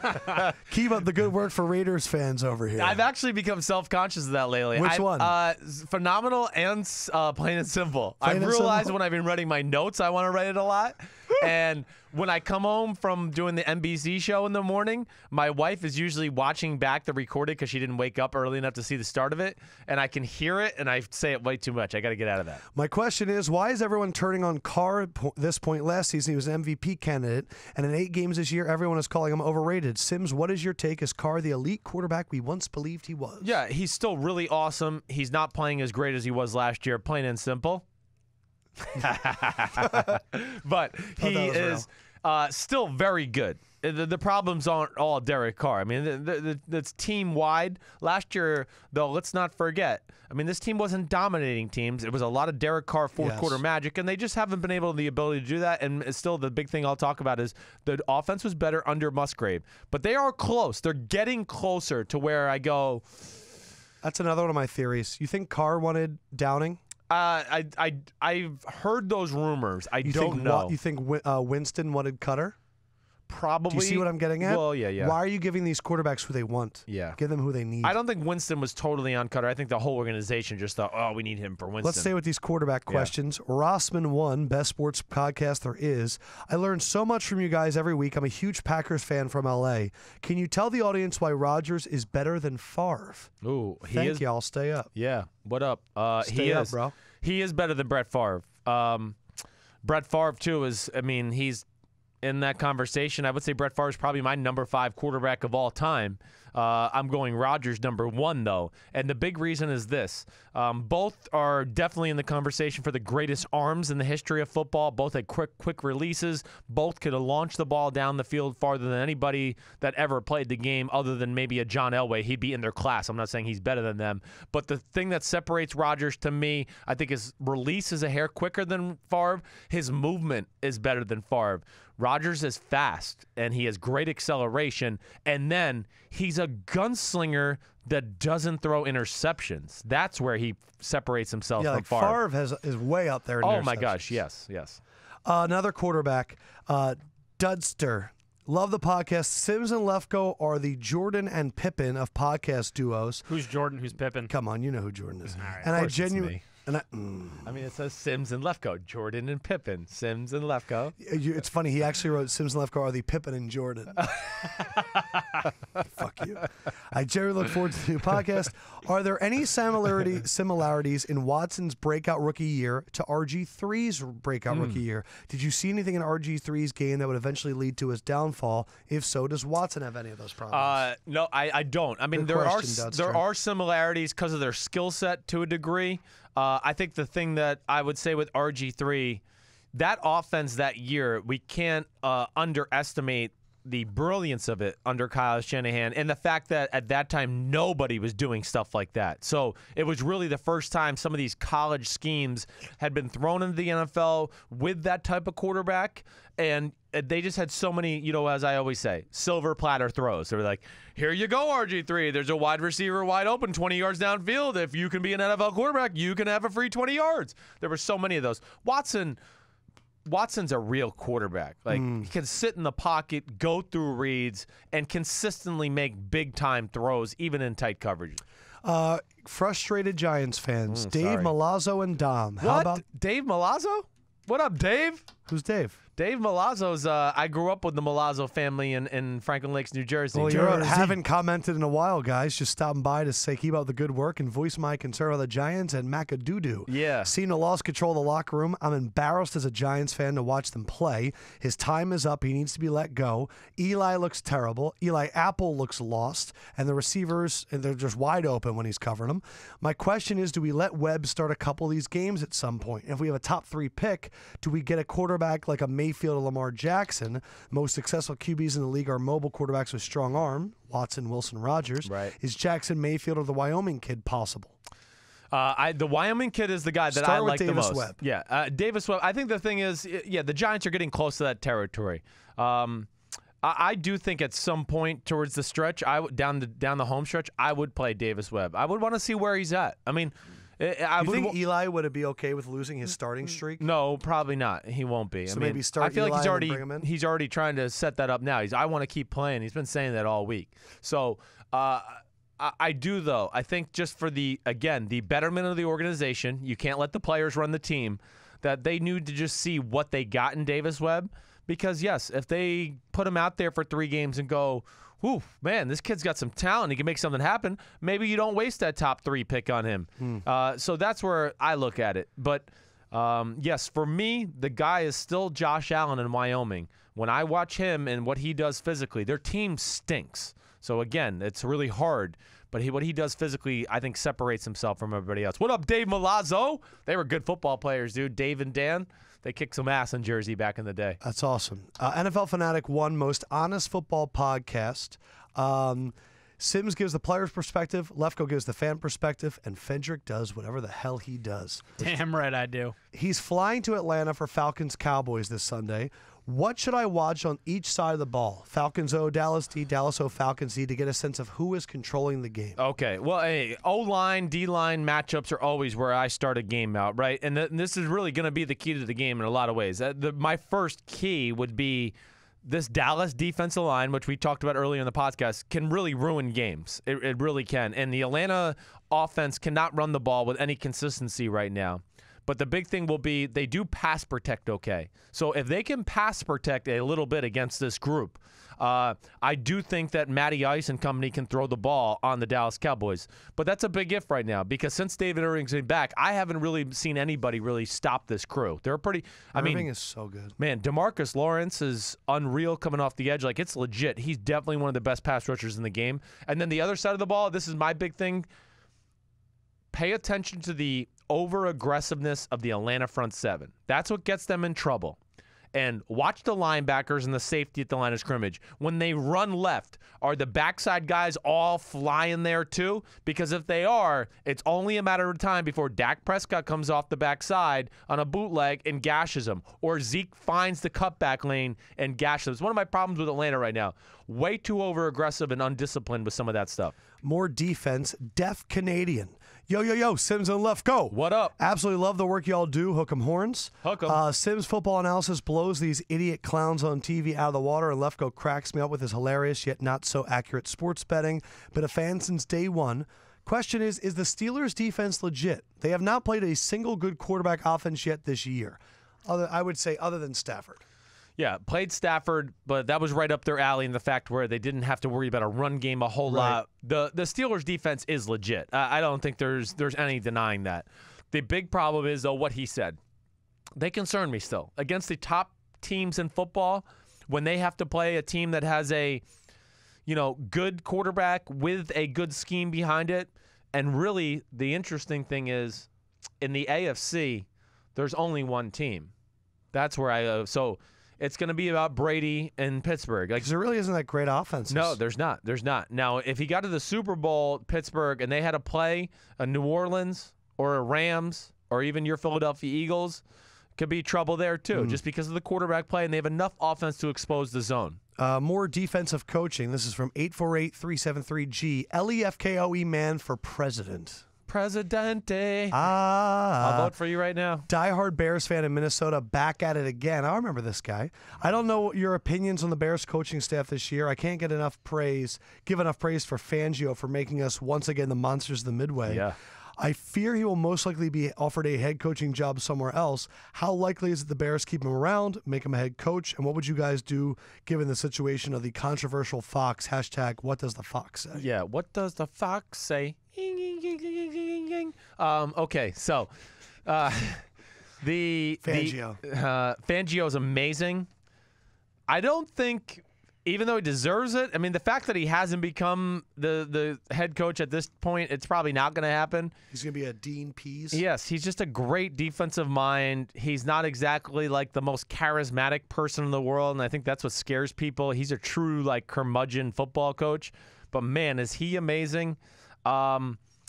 There's no way he leaves Chicago. I mean, they're crazy if they let him out of town. So the big question is going to be what they do with John Fox, because John Fox becomes kind of a, how do you say it, moot point? There you go. Okay. Proud of you. Kind of a moot point because you do have Fangio. So what's the point of having a defensive head coach? And do they decide to try to go offense at some point and just to help out Trubisky? So that would be where I go with that. We have some off-season fixing questions. Giles, 1994. With Dwayne Brown traded to the Seahawks and the Texans not having a pick in the first 2 rounds, who should the Texans pursue in free agency with their high amount of cap space? Greg Robinson, Nate Solder. I'm looking at it right now. It's LaAdrian Waddle, Sam Young, Matt Tobin. Not a lot of left tackles. No, not. I mean, Solder. Ty Nsekhe. Nsekhe is a guy that from the Redskins. He's a backup on the Redskins. He'd be a great bargain. Because he is a guy that, yes, if you can could contribute. Steal him. Right. If you could steal him, he is the kind of guy you'd want. Yeah, I mean, Nate Solder, I would have a hard time thinking they're going to let him out the door in New England yet, nor would he want to leave. I think we got to look for is really probably not a guy that's a free agent right now either. It could be more of a guy that gets released post-June or even in the offseason because their salary cap may be too much, whatever it may be. But out of the guys you said right there, there's nobody that jumps out to me. This is from Nabiscuit.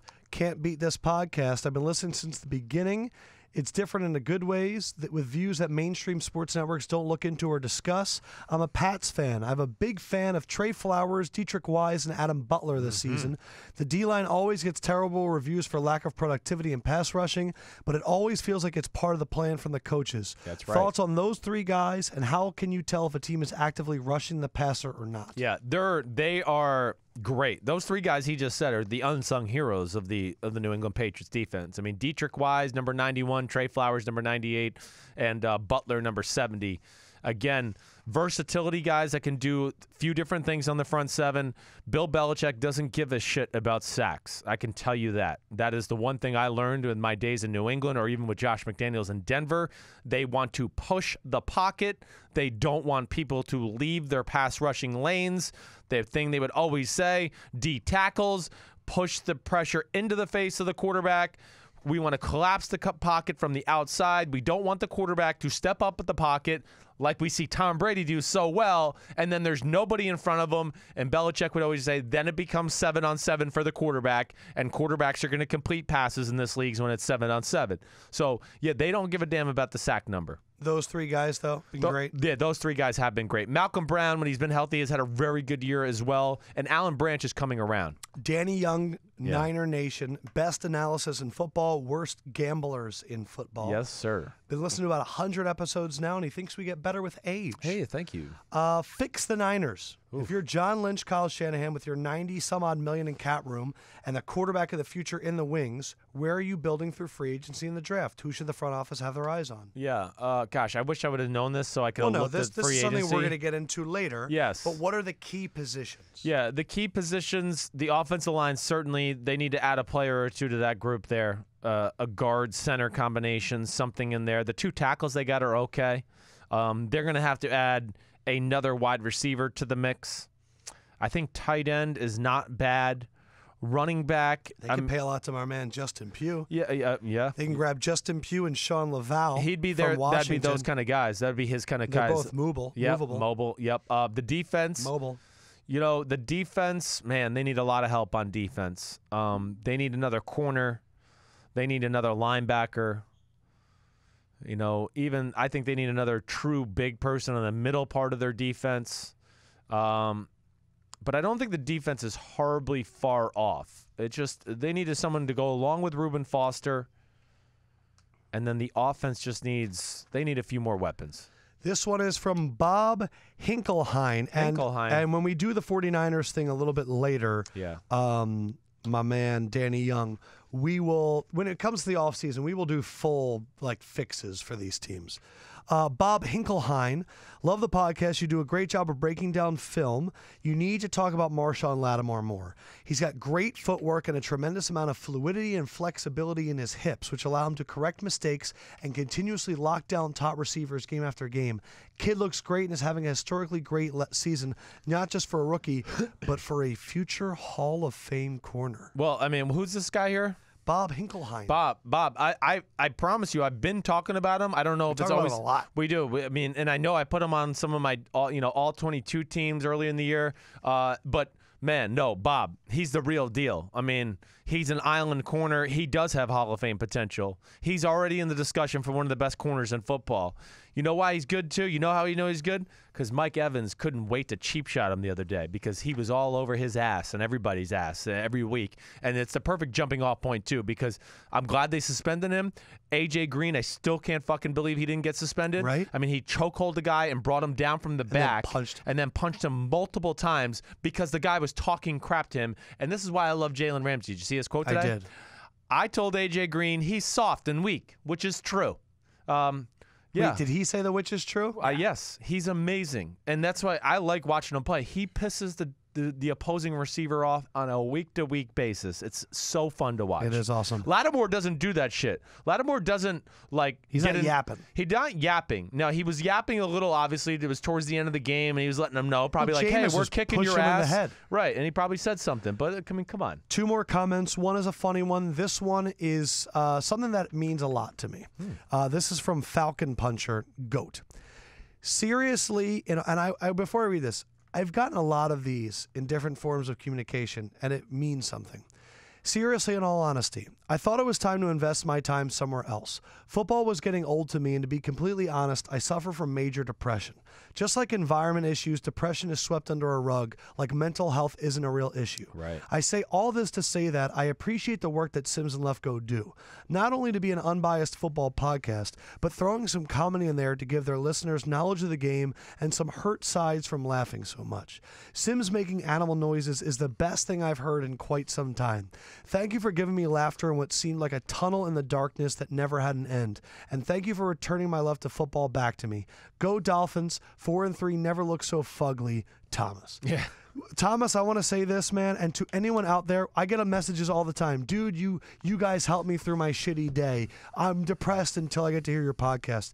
That fuels us so much because we love doing this. And I know that Sims used to come in here and be like, why the fuck are we doing the podcast? But now there's like a certain energy when we come in here and we get super fucking excited to do it. And when we get responses from you guys, whether they're super positive or it's something like Thomas sent us where it's like, dude, shit isn't that great, but you help us out. Right. Thank you guys for motivating us. We really do love you guys and what you're turning this into. And we want to keep building it because it's super fucking fun. And if you are having mental depression and if you are having issues that you don't feel great about, know that you don't have to keep it inside. Know that you can go and talk about it and that it is a real issue. Yeah. And it's not just some hidden little issue that you need to keep to yourself. I have gone through bouts of depression before. I talked to psychologists. He goes and he's had professional talks. We've all gone through parts in our life that suck. Yeah. And you just need to keep fucking going. Keep fighting the good fight. And realize that it will get better if you have positive energy and you do what makes you happy and you fight for what you believe in. So thank you, Thomas, for sending us. We love you, bro. Thank you for listening. Thomas, this for you.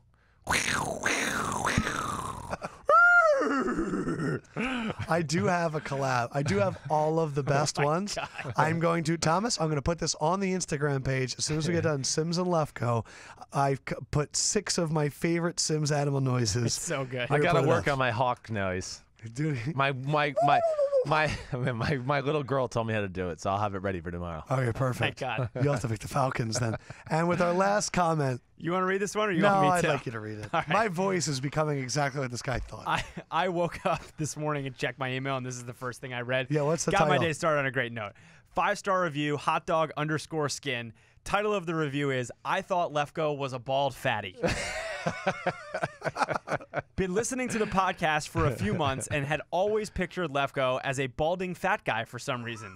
Then I randomly just saw a video of them doing their podcast, and now that I know what he actually looks like, my brain is scrambled. Sorry, I can't get past it, so I'll have to stop listening.